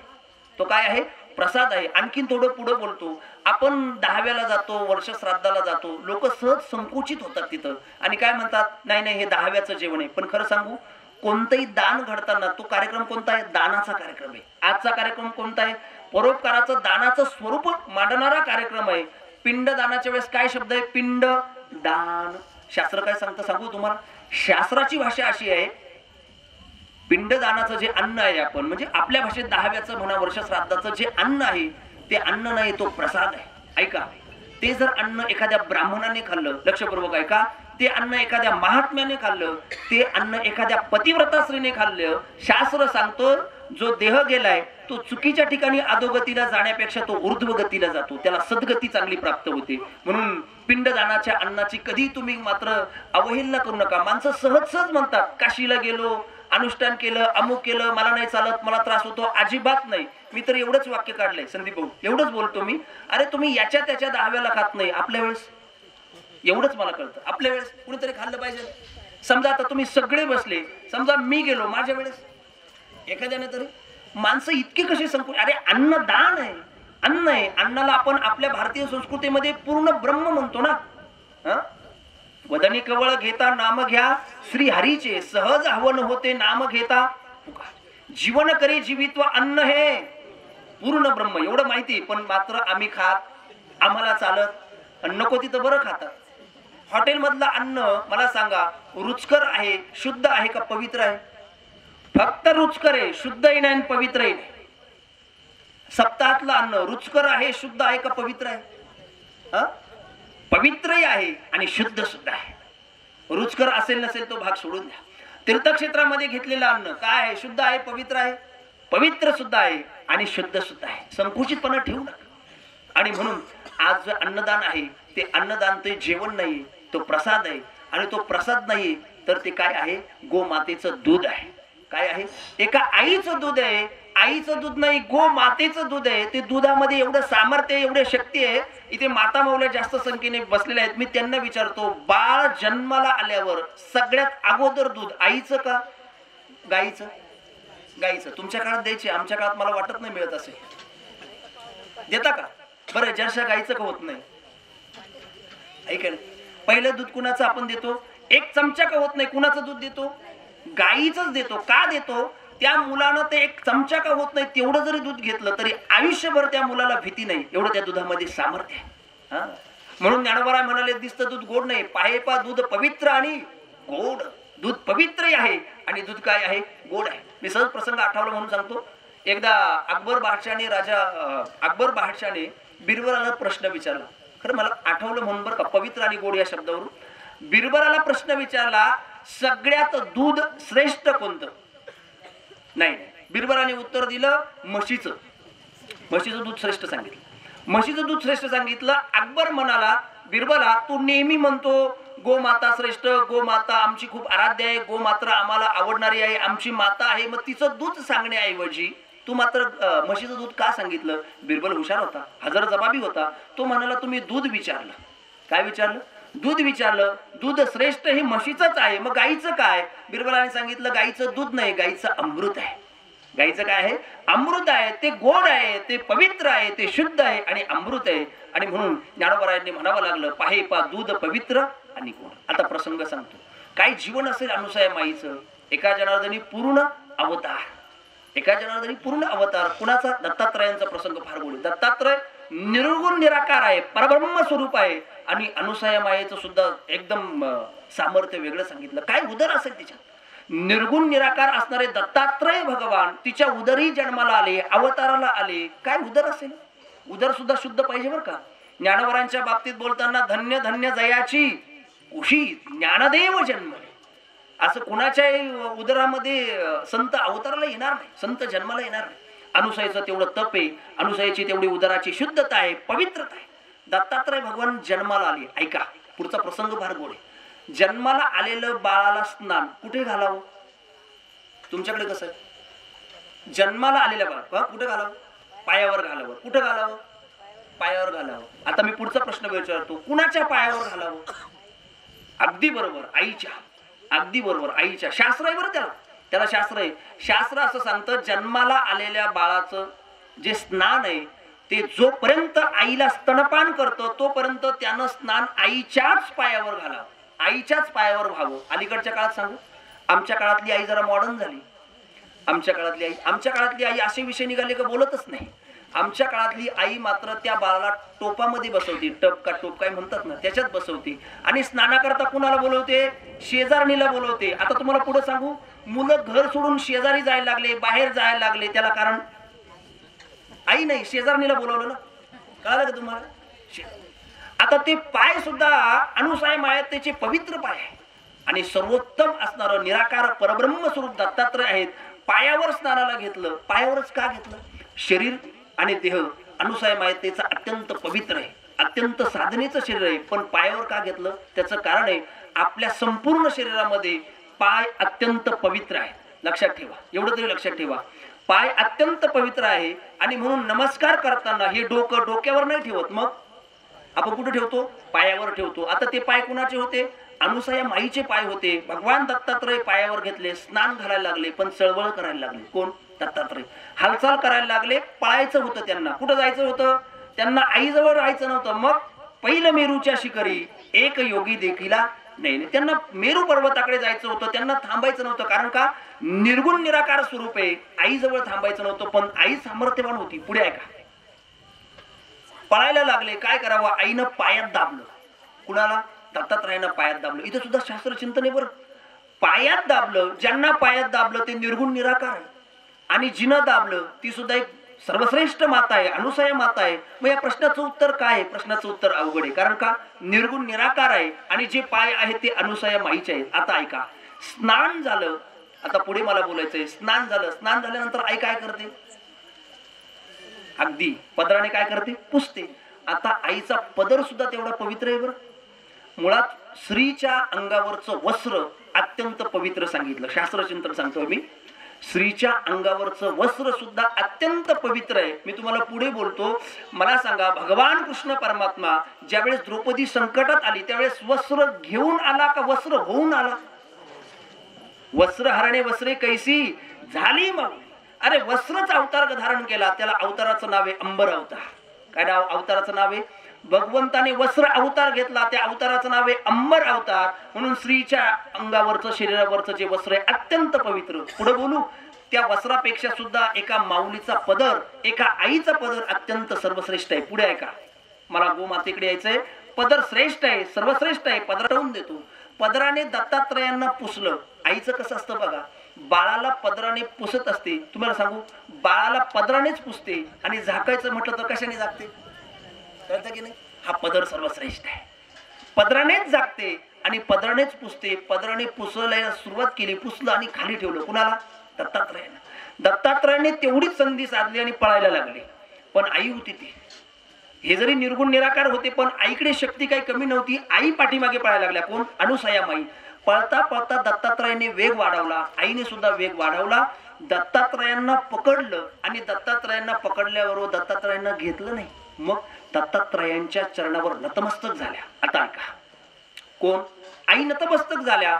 नतमस्तक झाल्याबरोबर दत्तात्रय शांत झाले. नमस्काराचा परिणाम सांगू, आपण ज्याच्या पाया पडतो एकतर त्याची शक्ती आपल्यामध्ये येते किंवा आपण पाया पडल्यानंतर आपली शक्ती त्याच्यात जाते. हे नमस्काराचं स्वरूप आहे. आणि म्हणून नमस्कार करताना शास्त्रकार सुद्धा सांगतात, अभिवादन शिल्यस्य नित्य वृद्धोपसेविना चत्वारी तस्य वर्धन्ते आयुर्विद्या यशोबलम. म्हणून थोरा मोठ्यांना नेहमी नमस्कार करा, लाज बाळगू नका. जुने माणसं सांगतात, आशीर्वाद फुकटचा, आपलं पाया पडणं फुकटचं, पण आशीर्वाद लाख मोलाचा. आणि म्हणून आशीर्वादाच्या जोरावर खूप मोठं बोलता येईल. आशीर्वाद असावा, माणसाने आशीर्वाद घ्यावा, पाया पडावं. पाया पडायला माणसाने लाजू नये. नम्रता, विनयता, शीलता हे गुण त्याच्यातून प्रगट होतात. आणि म्हणून आयुर्विद्या यशोबलम, आयुष्य मिळतं, विद्या प्राप्त होते, यश प्राप्त होतं आणि बळ प्राप्त होतं. अनुसया माईने दत्ताचं दर्शन घेतलं. दत्तात्रय भगवंत शांत झाल्याबरोबर अनुसया माईला म्हणाले, माई तू मला पकडलं, माझ्या पाया पडलीस, अपेक्षा काय आहे? मी निर्गुण निराकार आहे, मी तुझं सगळं ऐकायला तयार आहे, तुझी अपेक्षा काय आहे? आईने पाया पडावं, हात जोडल्याने आईने अपेक्षा एकच केली, बाळा मला एकच अपेक्षा आहे, तुम्ही निर्गुण निराकार आहात पण आई म्हणून माझी अपेक्षा जर विचाराल तर तुम्ही माझं स्तनपान करावं. ऐका काय म्हणाले दत्तात्रय, माझं स्तनपान, आई म्हणते अनुसया माझं तुम्ही स्तनपान करावं एवढीच माझी अपेक्षा आहे. माझं दूध साधनेचं आहे, माझं दूध तपाचं आहे, माझं दूध शुद्ध आहे, माझं दूध त्यागाचं आहे. काय म्हणाली? माझं त्यागाचं दूध आहे, साधनेचं दूध आहे. दत्तात्रयाने विचार केला, आईला आता मी शब्द दिलाय, मी तर कोण आहे? निर्गुण निराकार आहे. आता स्त्री स्पर्श हा विषय नाही, जन्मतेनी प्रसंगी श्री देह शिवणे अंगी. आता काय करावं? दत्तात्रयांसमोर संकट उभं राहिलं. नुसतं संकट नाही, धर्म संकट ना, कारण आईला शब्द दिलाय, मी तुम्ही म्हणाल ते ऐकेल. शेवटी दत्तात्रयाने सांगितलं, आई तुझं दूध आज ना उद्या एवढे दिवस पिणार नाही, थोडे दिवस पिणार नाही, मग युगानुयुग तुझं दूध पित राहील. काळजी अजिबात करू नको, चिंता करू नको, तुझं दूध पिणार. पण एक करणार, काय? तुझे 2 रूप मी आता करणार. दत्तात्रय होते ते. एक रूप मात्र तुझं अनुसया माई म्हणून अत्रि ऋषींकडे परत पाठवणार आणि तुमचं दुसरं रूप करणार, ते मात्र गोमातेचं करणार. ऐका कशाचं करणार? गोमातेचं रूप धारण करणार. त्या गोमातेच्या रूपानं तुम्ही जे दूध द्याल, तुमचं दूध मी युगानुयुग प्राशन करेल. आणि मी भिक्षा मागताना, दत्तात्रय भिक्षा मागतात आपल्याला सगळ्यांना माहिती, आणि भिक्षा मागितल्यानंतर तुमच्याच दुधाबरोबर ती भिक्षा मी सेवन करेल. आणि आयुष्यभर युगानुयुगे दत्तात्रय भगवंत काय करतायत? गोमातेचं दूध प्राशन करतात, अनुसया माईचं दूध प्राशन करतात. पुढे ऐका, दत्तात्रयांच्या फोटोमध्ये आपण नेहमी पाहतो ती कुत्री, पाहतो की नाही? ते कुत्री नाही, दत्तात्रयांबरोबर ते 4 वेद आहे. आपल्यामध्ये सहज म्हणतात ना, कुत्री सतत काय करतात? भुंकतात. तसं ते वेद सतत 4 वेद श्वानाच्या रूपाने ते सतत 4 वेद आहे. दत्तात्रय काय करायला लावले? दत्तात्रयांनी सतत ते वेद श्रवण करतायत. ते श्रवण कुणाला करायला लावले? गोमातेच्या स्वरूपात अनुसया मातेला श्रवण करायला लावले. काय दान दिलं आपल्या आईला? काय दान दिलं? आईचं स्तनपानही केलं, दूधही प्राशन केलं. हे गोमातेचं सामर्थ्य आहे, ही गोमातेची शुद्धता आहे. आणि म्हणून इतकी पवित्र गोमाता आहे. म्हणून परोपकाराय दुभंती गावा, परोपकारा करता तो अवतार आहे. परोपकार सर्वश्रेष्ठ दान आहे. आपल्याकडे 2 शब्द नेहमी सांगितले जातात, पाप आणि पुण्य. बरोबर आहे? पाप शब्दाची अर्थ व्याख्या वेगळी आहे, पुण्य शब्दाची व्याख्या वेगळी आहे. परोपकाराय पुण्य आहे, परोपकार करणं याचा अर्थ पुण्य. आणि परपीडाय दुसऱ्यांना त्रास देणं, याचं काय, याला काय म्हटलेलं आहे? पापच म्हटलंय. आणखीन थोडं पुढं सांगू, सृष्टीमध्ये जेवढे पदार्थ निर्माण होतात त्या सगळ्यांचा नाश आहे. ऐका, पण सृष्टीमध्ये गाईचं एकमेव असं दूध आहे, गोमातेचं एकमेव दूध आहे, त्याचा नाश नाही. नासवलं तरी सुद्धा त्याचा नाश. ऐका, दूध नासलं तरी त्याच्यापासून काय होतं? दही होतं. दह्याचं मंथन केल्यावर काय होतं? तुम्ही जरी नाही सांगितलं तरी आम्ही सांगू, मंथोनी नवनीता तैसे घे. त्याचं मंथन केलं का तूप निघतं. ते यज्ञाच्या आहुतीसाठी कामाला येतं. ते देवाच्या दिवा लावण्याकरता ते तूप कामाला येतं. तुपाचा कधी नाश नाही. आणखीन थोडं पुढे सांगू, देवाची षोडशोपचारे पूजा केली जाते. देवाला 5 पद्धतीने स्नान घातलं जातं. त्याच्यामध्ये जलस्नान आहे, धृतस्नान आहे, घृतस्नान आहे, षोडशोपचाराने अत्ताराचं स्नान आहे. अशा अनेकविध पद्धतीने देवाची पूजा केली जाते. आणि म्हणून देवाच्या पूजेकरता, देवाच्या दिव्याकरता, यज्ञाच्या आहुती करता ज्याचा उपयोग आहे ते गाईचं तूप आहे, शुद्ध गाईचं दूध आहे, गाईचं गोमित्र आहे. आणखीन पुढे सांगू, यज्ञ ज्या ठिकाणी आपल्याला मांडायचा आहे ते यज्ञ मांडण्याच्या अगोदर ती जागा कशाने सरवावी लागते?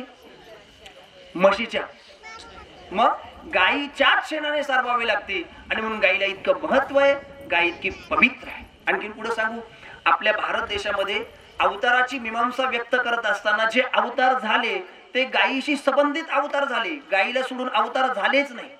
प्रत्येक अवताराचा विचार करा तुम्ही. मी वेळ कमी आपल्याकडे 2-3 अवतार फक्त पुढे मांडतो. जमल अग्नी ऋषींचे सुपुत्र भगवान परशुराम. परशुरामांनी 21 वेळा पृथ्वी निक्षत्रिय केली. किती वेळा?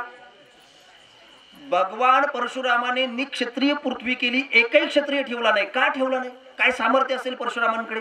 का ठेवला नाही? त्याचं कारणच एक आहे. जमद अग्नि ऋषींना जी गोमाता होती ती गोमाता कुणी नेली? सहस्र अर्जुनाने. बरोबर आहे? सहस्र अर्जुनाने ती गोमाता नेल्यानंतर भगवान परशुरामांना क्रोध आला. काय प्रेम असेल हो गोमातेवर? त्या गोमातेच्या प्रेमापोटी सगळी पृथ्वीच निक्षत्रिय करून टाकली. हा भगवान परशुरामांच्या अवताराचं हे महत्व आहे, हे मूल्य आहे. एवढं गोमातेवर त्याने प्रेम करावं. पुढे बोलू थोडं. भगवान त्रेतायुगामध्ये रामचंद्र रूपाने अवताराला आले. रामचंद्र प्रभूंच्या अवतारामध्ये सुद्धा काय आहे? झाले राम राज्य, काय उन्हे अम्मासी, धरणी धरी पीक गाई ओळाल्या. पण थोडस इथे एकनाथ महाराजांनी थोडा विनोद केला बरं का. एकनाथ महाराजांनी भावार्थ रामायणामध्ये सांगताना एकनाथ महाराज असं वर्णन करतात, रामचंद्र प्रभूंनी यज्ञयाग केले 1, रामचंद्र प्रभूंनी राक्षसांना मारलं 2, रामचंद्र प्रभूंनी अयोध्येच्या सगळ्या प्रजेला पुत्रवत सांभाळलं 3. हे सगळं जरी केलं पण रामचंद्र प्रभू ज्या घराण्यात अवताराला आले ते घराणं राजघराणं होतं. त्यामुळे गायीची सेवा करण्याची अपेक्षा अंतकरणामध्ये अपूर्ण राहिली. आणि म्हणून ती वासना पूर्ण करण्याकरता, अपेक्षा पूर्ण करण्याकरता रामचंद्र प्रभूंनी जो अवतार घेतला तो अवतार म्हणजे दुसरा तिसरा कोणी नाही, गृह ब्राह्मण प्रतिपालक भगवान श्रीकृष्ण परमात्म्याने अवतार धारण केला. तो कृष्ण परमात्म्याने. अर्थात वारकरी संप्रदायामध्ये, भागवत धर्मामध्ये राम आणि कृष्णाला वेगळं मानत नाही. राम कृष्ण आणि भगवान शंकराला सुद्धा वेगळं मानत नाही. तुमचा भगवान शंकर म्हणजे सांगू का कुठून सुरू झाला? आदरणीय प्रदीपजी मिश्रा यांच्यापासून सुरू झाला. पण आमचा भगवान कुठून आहे सांगू तुम्हाला? आदिनाथ गुरु. आम्ही भगवंताचे आद्य संस्थापक आहे आपल्या भागवत धर्माचे. तिथून भगवान शंकराची वाटचाल आहे. भगवान शंकराचं ज्ञान आपल्याला विसरता येणार नाही. असो, विषय पुन्हा विस्ताराने वाढेल. कृष्ण परमात्म्याने जो अवतार घेतला, मला आता इथे लीला सांगायच्या थोड्याशा, आणि मला असं वाटतं 8:05 झाले, एक 10-5 मिनिटात आपण थांबूया. ऐका, भगवान कृष्ण परमात्मा गृह ब्राह्मण प्रतिपालक म्हणून अवताराला आले. भगवान श्रीकृष्ण परमात्म्याने जो अवतार धारण केला त्या अवतारामध्ये अनंत अवतार आणि अनंत नावं सांगितले ना. अनंत अवतार घेशी, नावही देवाची अनंत आहेत आणि अवतार सुद्धा अनंत आहे. पण एवढ्या नावांमध्ये भगवान कृष्ण परमात्म्याला आवडणारं नाव कोणतं आहे सांगू? कोणतं नाव आहे? गोपाल कृष्ण. गोपाल शब्दाचा अर्थच आहे गायींचं पालन करणारा, गोमातेचं संवर्धन करणारा, गोमातेचं संरक्षण करणारा, त्याचं नाव काय आहे? गोपाल. त्याचं नाव काय आहे? गोपाल. आणि भगवान कृष्ण परमात्मा ज्या घराण्यात अवताराला आले ते घराणं म्हणजे यशोदामाई आणि नंद बाबा. आता मला पुढे विचारायचंय, नंद बाबाच्या घरात किती गायी होत्या? किती होत्या? अगदी बरोबर, 9 लाख गायी होत्या. मी थोडंसं क्षमा मागून बोलतो. नंद बाबाच्या घरात जर 9 लाख गायी होत्या तर आमच्यासारख्या कीर्तनकाराच्या घरी किती असायला पाहिजे? तुमचं नको सांगायला, आमचं सांगतो. कारण मी मगाशी येता येता एक वाक्य ऐकलं, मी आपल्या सरपंच साहेबांना बोललो, गायीवर बोलणं सोपं आहे, कृतीमध्ये आणणं अवघड आहे. आईवर बोलणं सोपं आहे हो, पण आई वडिलांना सांभाळणं अवघड आहे. कोणत्याही गोष्टीवर बोलणं सोपं आहे, सांभाळणं अवघड आहे. 9 लाख गायींचे मालक आहे नंद बाबा, पण त्या 9 लाख गायींचा कंटाळा न करता भगवान कृष्ण परमात्मा सगळ्या गायींवर प्रेम करतो. थोडं पुढे बोलतो, भगवान कृष्ण परमात्म्याची जी आवडती गाय तिचं नाव सांगा बरं. सुरभी. मनेरी नाही, सुरभी. त्या गायीचं नाव काय आहे? सुरभी. भगवान कृष्ण परमात्मा सुरभीवर प्रेम करावं. सगळ्याच गायी विशेषत्वाने देवाला आवडायच्या, पण सुरभी जरा जास्तच आवडायची. थोडं पुढे बोलतो, काही लोक दरवर्षी इंद्रयाग करायची. काय करायची? इंद्रयाग करायची. कारण का? इंद्र ही देवता पाऊस पाडणारी देवता आहे. गोकुळातल्या लोकांचा विचार काय असायचा? त्याचा इंद्रयाग केला, पूजा अर्चन केलं म्हणजे काय होईल? पाऊस पडेल. पाऊस पडला म्हणजे आपली शेतीचं जीवन, सगळं जीवन आपलं सुखात. आणि याच्याकरता म्हणून इंद्रयाग करायचे. पण भगवान कृष्ण परमात्म्याने कायदा बदलवला. परमात्मा म्हणाला अजिबात नाही, इंद्रयाग नाही करायचा. मग ह्या वर्षी सगळ्या गोकुळवासियांनी काय करायचं? गोवर्धन पूजा करायची. गोकुळवासियांनी विचारलं, गोवर्धन पूजा का करायची? असं गोवर्धनामध्ये काय विशेष आहे? आणि म्हणून मगाशी मी बोललो ना, भारतीय संस्कृतीमध्ये एक वेगळेपण दडलेलं आहे. पर्वताची पूजा करायची कोणी सांगितली? झाडांची, वृक्षाची पूजा करायची कोणी सांगितली? तुळशी हे सामान्य वृक्ष नाहीये, पिंपळ सामान्य वृक्ष नाहीये, गंगा सामान्य नदी नाहीये, गोवर्धन सामान्य नाहीये. गोवर्धन आम्हाला प्रकृती आणि पर्यावरणाचं रक्षण करण्याचं प्रतीक आहे. भगवंतानी आम्हाला शिकवलंय गोवर्धनाची पूजा करायची. का करायची? एकच वाक्यात सांगतो, भगवान कृष्ण परमात्म्याने सांगितलं, ज्या गोवर्धन पर्वतावर आणि पर्वताच्या पायथ्याशी आपलं सगळं गोधन म्हणजे सगळ्या गोमाता सरतात आणि त्यांच्यामुळे आपलं पालन पोषण होतंय ना, मग आपल्याला काय हरकत आहे त्याची पूजा करायला? आता तो कथाभाग फार मोठा आहे. भगवान कृष्ण परमात्म्याने गोवर्धन याग सुरू केला, पूजा सुरू केली. हे कुणाला माहित झालं? इंद्राला माहित झालं. आणि इंद्राने मग काय केलं? भरपूर सृष्टीचा प्रलय करायची सुरुवात केली, भरपूर पाऊस पडायला सुरुवात केली. भगवान कृष्ण परमात्म्याने गोवर्धन कशावर धरला? कशावर धरला? करंगळीवर धरला. इंद्राचा अहंकार जो झाला होता तो इंद्राला काय करायचा होता? घालवायचा होता. भगवंताला घालवायचा होता. कारण भगवंताला सगळं सहन होतं, ऐका, पण भगवंताला अहंकार सहन होत नाही. आणि तोच नेमका इंद्राला झाला. आणि मग मात्र इंद्राने केलेली चूक इंद्राच्या लक्षात आली. अरे, आपण चुकीच्या व्यक्तीचं नाव घेतलं. भगवान कृष्ण परमात्मा सामर्थ्यही आहे आणि स्वातंत्र्य सुद्धा आहे, हा साक्षात परमात्मा आहे. इंद्र शरण आला आणि इंद्राने सांगितलं, देवा मला माफ करा, मला क्षमा करा, मी तुमचं सामर्थ्य ओळखू शकलो नाही. मला भगवान कृष्ण परमात्म्याने इंद्राला अभय दिलं आणि सांगितलं, जा, तुझं कल्याण होईल. कोणी सांगितलं? भगवान कृष्णाने. पण जाता जाता सांगितलं, माझ्या आज्ञेमध्ये राहून तुला सगळं काम करावं लागेल. काय म्हणाले? माझ्या आज्ञेत राहून काम करावं लागेल. भगवान कृष्ण परमात्म्याने इंद्राला अभय दिलं, इंद्राला आशीर्वाद दिला. आणि मग मात्र हे सगळं कुणी पाहिलं? भगवंताची आवडती गाय सुरभीनं पाहिलं. आणि सुरभीला एवढा आनंद झाला अंतःकरणामध्ये, सुरभीनं आपल्या दुधाने कृष्ण परमात्म्याचा अभिषेक केला. आणि म्हणून सुरभी गायीच्या अभिषेकामुळे भगवान कृष्णाला जे नाव पडलं त्याचं नाव आहे गोविंद. त्याचं नाव काय आहे? गोविंद. आणि म्हणून याही गोष्टीचा आनंद स्वर्गामध्ये इंद्राचा ऐरावत नावाचा जो हत्ती आहे त्यालाही झाला. मग त्यानं वरून आकाशगंगेद्वारे भगवंताचा अभिषेक केला. आणि अभिषेकातून जे तीर्थ तयार झालं त्याचं नाव आहे मानस तीर्थ, त्याचं नाव आहे मानस गंगा. ते आजही तुम्ही गोवर्धनाच्या परिक्षेत्रात जर गेला तर तुम्हाला आजही या तीर्थांचं दर्शन होईल. आणि सुरभी गायीनं जो दुधाचा जो अभिषेक केला त्याच्यापासून जे कुंड तयार झालं त्या कुंडाचं नाव आहे गोविंद कुंड. ऐरावतानं जो अभिषेक केला त्या तीर्थाचं नाव काय आहे? मानस गंगा. आणि सुरभी गायीनं जो दुग्धामृताचा जो अभिषेक केला त्याचं नाव काय आहे? गोविंद कुंड. इतका भगवान पवित्र आहे. आणि म्हणून भगवान कृष्ण परमात्मा एक दिवस आपल्या यशोदा माईला म्हणाला, माझी अपेक्षा आहे मी गोपाळ व्हावं, मी गोपाळ व्हावं. आई म्हणाली, तुझं वय नाही. कशाचं? गोपाळ होण्याचं. ती आई तशी नव्हती. आपण जर म्हणलं ना, अहो याला मंदिरात पाठवा, आई लगेच म्हणते याचं वय नाही. कशाचं? माळ घालण्याचं. याचं वय हरिपाठाला नाही, याचं वय कीर्तनाला जाण्याचं नाही, याचं वय मोबाईल पाहण्याचं मात्र नक्की. हे मात्र पटलं आपल्याला, आहे का नाही? बऱ्याच माता माऊल्या स्वतःच्या कामाबद्दल त्रास होऊ नये आणि आपल्याला सुद्धा ह्या मुलाची अडचण होऊ नये म्हणून नादी लावण्याकरता काय देतात? प्रवचन चालू तरी मोबाईल संपतो का? म्हणजे मी मागचं सांगतो, इथलं नाही सांगत, मागचं सांग. आमच्याकडचं मोबाईल ही एक विकृती आहे बरं का सरपंच साहेब. थोड्या दिवसांनी व्याख्यानाला आता नवीन विषय येईल. मोबाईल एक विकृती आहे. भयानक परिस्थिती, मुलांची इतकी भयानक परिस्थिती आहे, याच्यावरच बोलायचं झालं तर 2 तास बोलावं लागेल, विषय वाढेल. आणि म्हणून भगवान कृष्ण परमात्मा म्हणाले, आई मला गोपाल व्हायचंय. ऐका, यशोदा म्हणाले तू अजून लहान आहेस, थोडा मोठा हो, एक चांगला मुहूर्त बघू आणि त्याच्यावर तू गोपाळ हो. पण हे सगळा विषय चालू असताना त्या ठिकाणी शांडिल्य ऋषी आले. कोण आले? शांडिल्य ऋषींनी ऐकलं आणि भगवान कृष्ण परमात्मा आईजवळ हट्ट करतोय मला गोपाल व्हायचं. यशोदेने कृष्ण परमात्म्याचं नाव शांडिल्य ऋषींजवळ सांगितलं आणि सांगितल्यानंतर त्यांनी चांगला मुहूर्त काढला, एक पवित्र मुहूर्त काढला. तो मुहूर्त कधी काढला सांगा बरं? बरं तुम्हाला येत नाही एवढं बरं आहे. तो मुहूर्त काढला कार्तिक शुद्ध अष्टमीला काढला आणि त्या कार्तिक शुद्ध अष्टमीला एक विशेष नाव आहे, त्याला गोपाष्टमी म्हणतात. काय म्हणतात? गोपाष्टमी आपण साजरी करतो. राधाष्टमी, गोकुळाष्टमी या परमात्म्याच्या जीवनाशी निगडीत ह्या सगळ्या तिथे आहे. गोपाष्टमी त्यांनी मुहूर्त काढला. परमात्म्याला मुहूर्त कधी येईल असं झालं होतं, कारण का त्याला गोपाळ व्हायचं होतं. त्याला गायींचं संरक्षण अवतारच त्याच्याकरता आहे ना, गायींच्या संरक्षणार्थ अवतार आहे. आणि मग मात्र तो दिवस उगवला, परमात्मा लवकर उठले, आईचं दर्शन घेतलं, गायीकडे गेले, गायीला स्वच्छ धुतलं, गायींची सगळी सजावट केली, गायींना हार फुलांनी माळा घातल्या आणि मग मात्र गायींना मात्र मिठाई दिली, गायींना चांगल्या पद्धतीने चारा वैरण टाकली. परमात्म्याला मात्र आता कुठे जायचंय?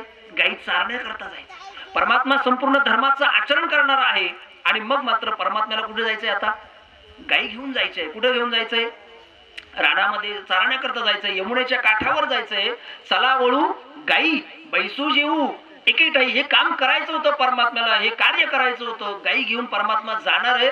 आणि थोडस आणखी क्षमा मागून बोलतो बरं का, परमात्मा स्वतः देव असून जर गायी पालण्याकरता, गोपालन व्हावं, गोमातेचं संरक्षण व्हावं याच्याकरता जर देव अवतार घेत असेल तर माझी आपल्या सगळ्यांना, माझ्या वतीने नका मानू पण बोडके परिवाराच्या वतीने एक विनंती करतो, एखादी तरी खोट्यावर देशी गाय सांभाळा. ज्यांना नाशिक शहरामध्ये किंवा ज्यांचं जीवन शहरामध्ये आहे त्यांना नाही शक्य, पण जे आमच्या ग्रामीण भागात आहे, शेतकरी जीवन जगतात, त्यांच्याकरता मात्र नक्की नक्की त्यांनी एखादी गाय पाळा. मी विनंती करून सांगेल. थोडं पुढे बोलू.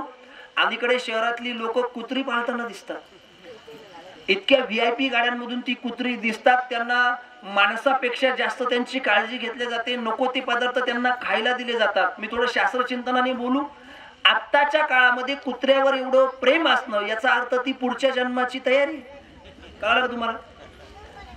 अंत समयाला त्याच कुत्र्याचं प्रेम अंतःकरणात राहील आणि पुढचा जन्म. मी बोलत नाही म्हणजे मला असं म्हणायचं नाही कुत्र्याचा तिरस्कार करा, कुत्र्याचा रागराग करा असं नाही. कुत्र्यावरही प्रेम करा, पण कुत्र्यापेक्षा गोमाता श्रेष्ठ आहे.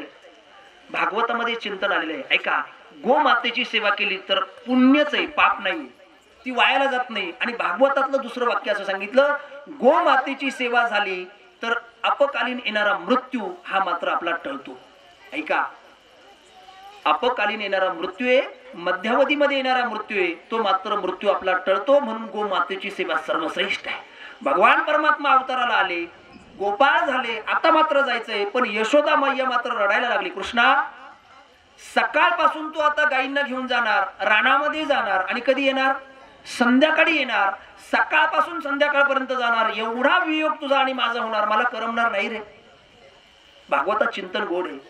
जीव ज्यावेळेस सर्वस्वाने देवाची आठवण करतो त्यावेळेस मात्र देव सुद्धा कुठल्याही प्रकारे आडेवेडे न घेता त्या जीवाजवळ येतो आणि त्या जीवाचा उद्धार करतो. यशोदाबाईची स्थिती ती झाली. कृष्णा, दिवसभर तू जाणार, एवढा वियोग सहन होणार नाही मला. कृष्ण परमात्मा म्हणाला, आई मला जायचंय, पुढे ही बहुत करणे आहे, आई जायचं. निघाला कृष्ण परमात्मा. कृष्णाची सगळी तयारी आईने केली. आता ऐका, कृष्ण परमात्म्याला सांगितलं, कृष्णा पायामध्ये जोडे घाल. म्हणजे काय? कारण काय? रानामध्ये जायचं ना. कृष्णाने जे वाक्य बोलले ते सांगितलं. कृष्ण परमात्मा म्हणाला, आई मी सेवक आहे आणि गाय माझी कोण आहे? मालक आहे. मालक पुढे असताना किंवा मालकाची सेवा करताना चाकराने सेवकाने पायात चप्पल घालायची? मी गायींचा सेवक म्हणून अवताराला आलोय, ते माझे मालक आहे. शास्त्रचिंतन असं सांगतं, कृष्ण परमात्म्याचा अवतार झाल्यानंतर तुम्ही आम्ही जीव म्हणून देवाला उपासना देवाची करतो, भक्ती करतो, सेवा करतो. पण कृष्ण अवतारामध्ये देवाचा उपासक वेगळाच आहे, देवाचं आराध्य वेगळं आहे. आपण देवाचे आराध्य, देवाला आराध्य मानतो, पण कृष्ण परमात्मा गायीला आपला आराध्य मानतो, गायीला आपली उपासक देवता मानतो. आणि म्हणून कृष्ण परमात्मा म्हणाला, मी सेवक आहे, मी पायात जोडे नाही घालणार, गो माता आहे. यशोदा पुढे काय म्हणाली ऐकायचं?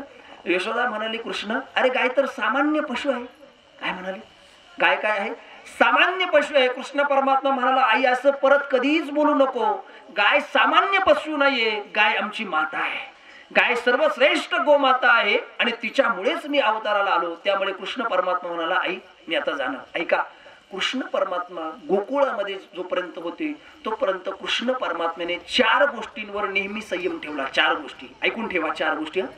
4 गोष्टींवर संयम ठेवला. कृष्ण परमात्मा नंदाच्या घरामध्ये अवताराला आले, श्रीमंत घरात अवताराला आले, पण कृष्ण परमात्म्याने कधीही अंगावर शिवलेले कपडे घातले नाही. एक का घातले नाही त्याचं कारण आहे, कृष्ण परमात्म्याचे जे सवंगडी आहे ना, पेंद्या, वडज्या, वाकड्या, सुदाम्या, बोबड्या, मधुमंगर, ही सगळी गरीब घरातली मुलं होती. यांच्या अंगावर घालण्याकरता कपडी. पण त्यांचं परमात्म्याने काय पाहिलं?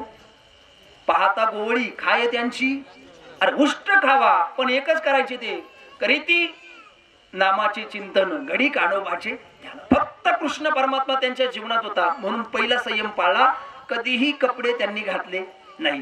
कृष्ण परमात्म्याने दुसरा संयम पाळला, कधीही आपल्या डोक्याचे केस कापले, कधीच कापले नाही. हे दुसरा संयम पाळला. कृष्ण परमात्म्याने तिसरा संयम पाळला, हातामध्ये कधीही शस्त्र धरलं नाही. जोपर्यंत गोकुळामध्ये होते तोपर्यंत हातामध्ये शस्त्र कधीही धरले नाही. हातामध्ये कृष्णाच्या फक्त 2च गोष्टी असायच्या, एक बासरी आणि एक दह्याचं किंवा लोण्याचा किंवा खडी साखरेचा काय असायचा, गोळा असायचा, एवढंच. आणि कृष्ण परमात्म्याने चौथा संयम पाळला, पायात कधीही चप्पल घातली नाही. हे कृष्ण परमात्म्याने गोकुळामध्ये 4 संयम पाळले. आणि म्हणून कृष्ण परमात्म्या इतकी गायीची सेवा आजपर्यंत कोणत्याही देवतेने केली नाही आणि कुणीही केली नाही, पुढेही कुणी करणार नाही, मागेही कुणी केले नाही. गो सेवक असा अवतार आहे. म्हणून सांगतो, शास्त्र चिंतनामध्ये 2 गोष्टी या ठिकाणी महत्वाच्या आहे. एका देवाला गोमातेच्या नावाने संबोधलं गेलं आणि एका महात्म्याला गोमातेच्या नावाने संबोधलं गेलं. येईल सांगता, एका देवाला गोमातेच्या नावाने संबोधलं गेलं, गोपाल कृष्ण भगवान हा देव आहे, आणि एका महात्म्याला गोमातेच्या नावाने संबोधलं गेलं, गोस्वामी तुलसीदास. एका महात्म्याला संबोधलं गेलं म्हणून ती गोमाता श्रेष्ठ आहे. परोपकाराय दुबंती गावा, परोपकार करण्याकरता तिचा अवतार आहे. सर्वतोपरी परोपकारच करते, उपकारच करते, आपल्याला चांगलं देण्याचं काम करते. आणि म्हणून याच्याकरता कृष्ण परमात्म्याने द्वारकेमध्ये गायीचा सांभाळ केला, कृष्ण परमात्म्याने गोकुळामध्ये गायींचा सांभाळ केला, गायींचं संरक्षण केलं. गायी सुद्धा वळल्या. मी मगाशी बोललो ना, एके ठाई काला, तू का म्हणे भाविकाला, आली द्यावी डाई डाई, धावे वळत्या मागे गायी. कृष्ण परमात्म्याने स्वतः गायी वळल्या. आणि म्हणून परमात्मा जिथे गायीची सेवा करत असेल, परमात्मा जिथे गायींचं संरक्षण करत असेल, परमात्मा जिथे गायी वळत असेल, तिथे आपण सुद्धा गायींचं संरक्षण करू नये का? आपण त्या वंशात आहोत, आपण त्या संस्कृतीमध्ये आहोत, आपण त्या पवित्र भूमीमध्ये अवताराला जन्माला आलेलो आहोत. हे आपलं परम मोठं भाग्य आहे.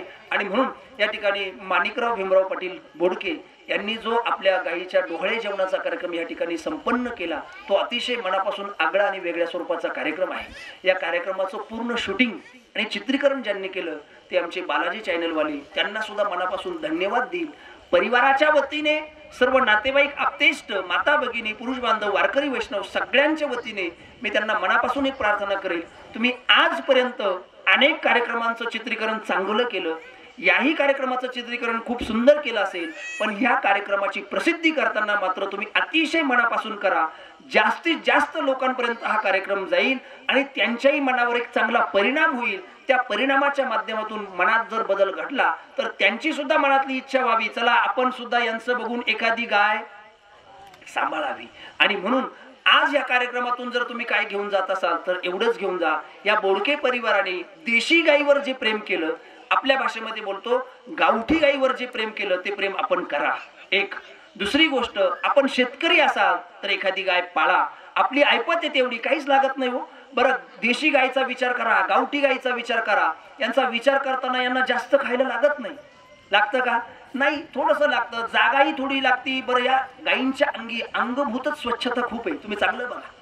त्यांना डॉक्टर लागत नाही, त्यांना बाकीची काही वेगळी व्यवस्था लागत नाही. देशी गाय किंवा गावठी गायीचा विचार करताना या सगळ्या गोष्टी करा. बरं जे खातात, जे सेवन करतात, त्याच्यापासून जे दूध आपल्याला मिळतं ते शुद्ध असतं की नाही? पवित्र असतं. त्याच्यामध्ये सामर्थ्य आहे, त्याच्यामध्ये ताकद आहे, त्याच्यामध्ये शक्ती आहे. गावठ्या गाईचं दूध जर मुलाला पाजलं तर त्याची बुद्धी वेगळीच आहे, त्याच्या चेहऱ्यावरचं तेज वेगळंच आहे. आणि जर्शा गाईचं आता ती जर्शीची आहे की नाही? जेवढं टाकाल तेवढं तयारच होतं. आणि म्हणून हे मी सांगू, दूध नाही, हे एक प्रकारचं विष आहे. अलीकडच्या काळामध्ये अपमृत्यू येतो, नको त्या वयामध्ये अटॅक येणं, नको त्या वयामध्ये नको ते आजार होणं, अलीकडे फार भयानक परिस्थिती झाली आहे. त्यामुळे या दुधापासून, या संकरित दूध असेल, संकरित पदार्थ असेल, हायब्रिड खाणं असेल, याच्यापासून जरा बाजूला व्हा.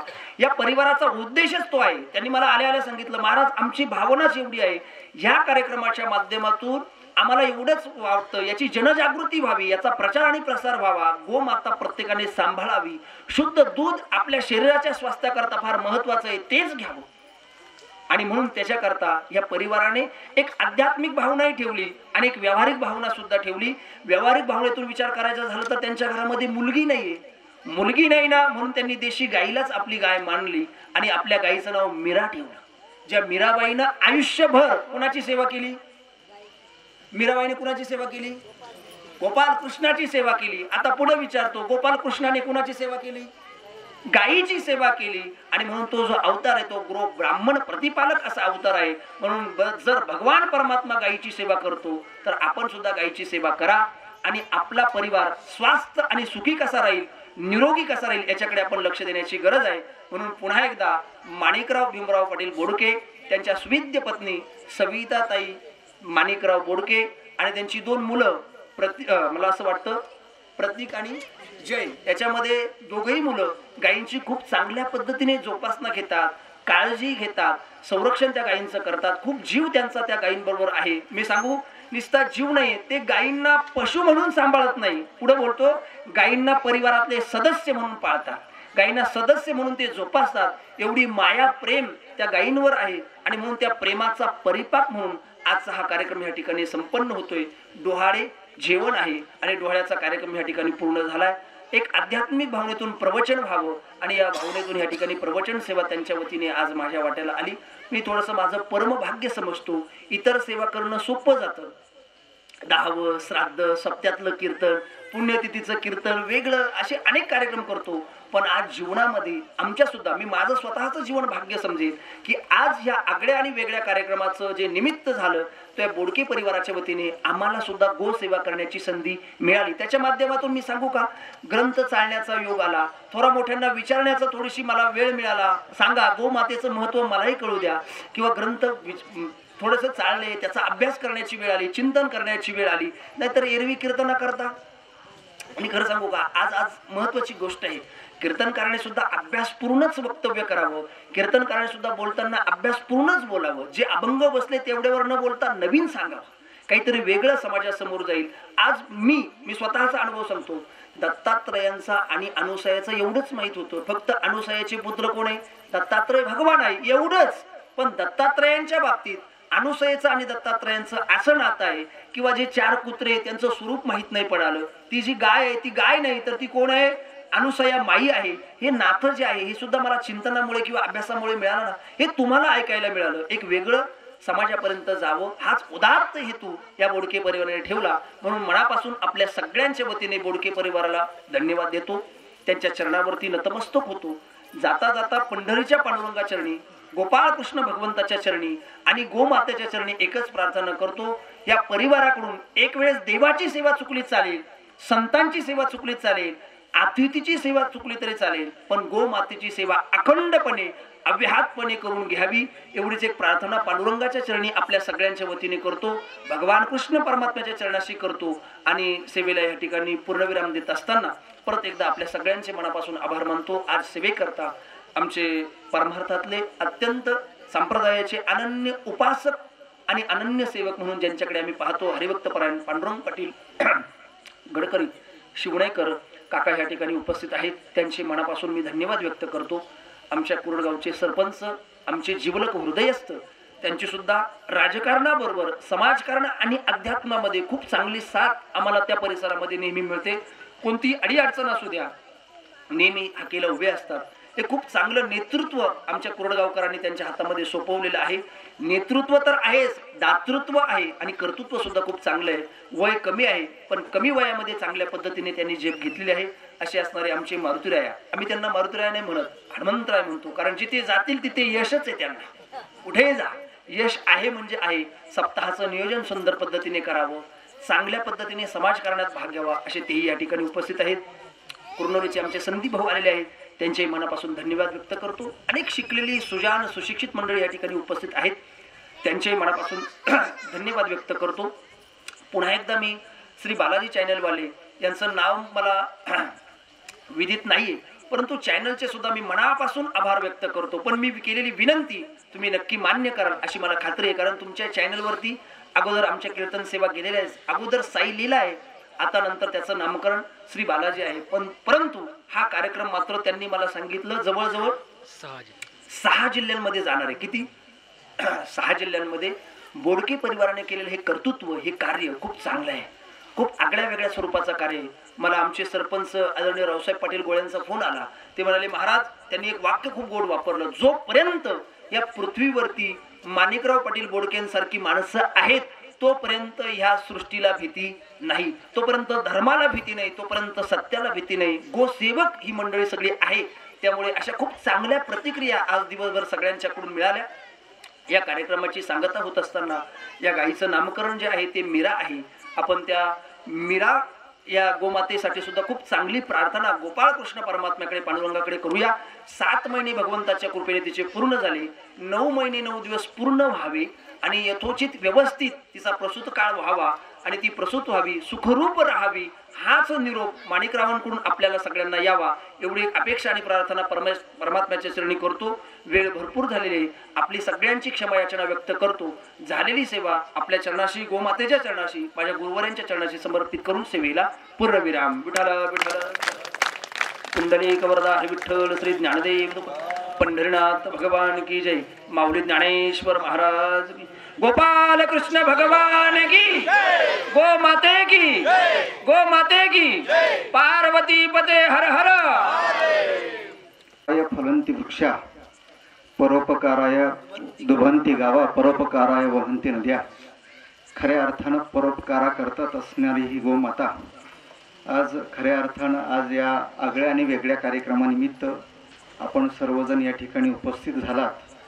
त्याबद्दल मी आमच्या या कार्यक्रमाचे यजमान, आमचे पुतणे श्री माणिकराव भीमराव बोडके आणि त्यांच्या पत्नी सौभाग्यवती सविता, खरं तर ही कल्पना सुचणं म्हणजे हे अलौकिक आहे. सर्वांना सुचतं असं नाही. आणि गायीचं महत्त्व काय, गाय का पाळावी आणि तिचं डोळे करावं, खरं तर हा एक आगळा वेगळा कार्यक्रम या ठिकाणी आपण संपन्न करत आहोत. नवे संपन्न झाला आहेत. गायीबद्दल महाराजांनी बरंच काही सांगितलं, तरी पण तुमच्या आज्ञेने 1-2-5 मिनटं तुमचे घेतो. खरं तर गायीची सेवा भगवंतांनी केली, आत्ताच महाराजांनी सांगितलं, ऋषीमुनींनी केली. खरं तर महाभारतातलं गोड पात्र म्हणजे दधीचे ऋषी. दधीची ऋषींनी गायीची सेवा केली. हजारो त्या ठिकाणी शिष्य असताना आणि शिष्य प्रश्न करतात, महाराज आम्ही असताना तुम्ही गायीची सेवा करतात. महाराज म्हणतात, यतो गावोस तोतो वयम, जोपर्यंत गाय आहे तोपर्यंत आपण आहोत. हे महाराजांनी त्यावेळेस सांगितलं. नवे शंकराचार्यांना एकदा शिष्याने प्रश्न विचारला, म्हणे महाराज या ठिकाणी या पृथ्वीवरती आपण या पृथ्वीला एवढा त्रास देतो, खणतो खोदतो, सर्व काही कार्य करतो, परंतु ही पृथ्वी आपल्याला माफ करते, नवे तरी आपलं पालन पोषण करते, असं का होतं किंवा असं का करते? त्यावेळेस शंकराचार्यांचं एक गोड असं उत्तर आहे. नवे त्या ठिकाणी त्या शंकेचं निरसन करत असताना त्या विद्यार्थ्याला, नवे त्या शिष्याला सांगतात, या पृथ्वी तलावरती अशी 7 तत्व आहेत की जे 7 तत्व या ठिकाणी असल्यामुळे ही पृथ्वी माता आपल्याला सांभाळते, नव्हे नव्हे आपल्याला माफ करते. आणि त्यामध्ये जी 7 तत्व सांगितली ती 7 तत्व म्हणजे गोभीर, विप्रेष्य, वेदेश्य, सतीभी, सत्यवादीभी, अलुब्धै, दानशूरस्य सप्तभीरधार्यर्ते मही. महत्वाचं तत्व सांगितलं ते म्हणजे गाय, गोभीर. गोभीर, विप्रेष्य, विप्रेष्य म्हणजे ब्राह्मण. जोपर्यंत कुठं या ठिकाणी या पृथ्वी तलावरती एखादा कोणीतरी ब्राह्मण आहे, आज जरी आपण म्हणतो ब्राह्मण भ्रष्ट झाले, नव्हे नव्हे, ऐका ऐका ऐका, एक लक्ष द्यायचं, आवाज करू नका. जो तरी त्रिकाल संध्या हा ब्राह्मण करत आहे तोपर्यंत ही पृथ्वी आपल्याला सांभाळणार आहे. गोबीर, विप्रेष्य, वेदेश, कुठंतरी 4 वेदाचं पठण चाललंय म्हणून पृथ्वी सांभाळते. कुठंतरी एखादी पतिव्रता आहे म्हणून ही पृथ्वी आपल्याला सांभाळते. कुठंतरी एखादा निर्लोभी आहे म्हणून सांभाळते. कुठंतरी एखादा दानशूर आहे म्हणून सांभाळते. परंतु पहिलं तत्व सांगितलं ते म्हणजे गोभीर, आणि ते म्हणजे गाय. गाय आपल्याला या ठिकाणी जोपर्यंत गाय या पृथ्वी तलावरती आहे तोपर्यंतच ही पृथ्वी या ठिकाणी तग धरून राहणार आहे. ज्या वेळेस या पृथ्वी तलावरतून गाय नष्ट होईल त्यावेळेस पृथ्वी नष्ट झाल्याशिवाय राहणार नाही.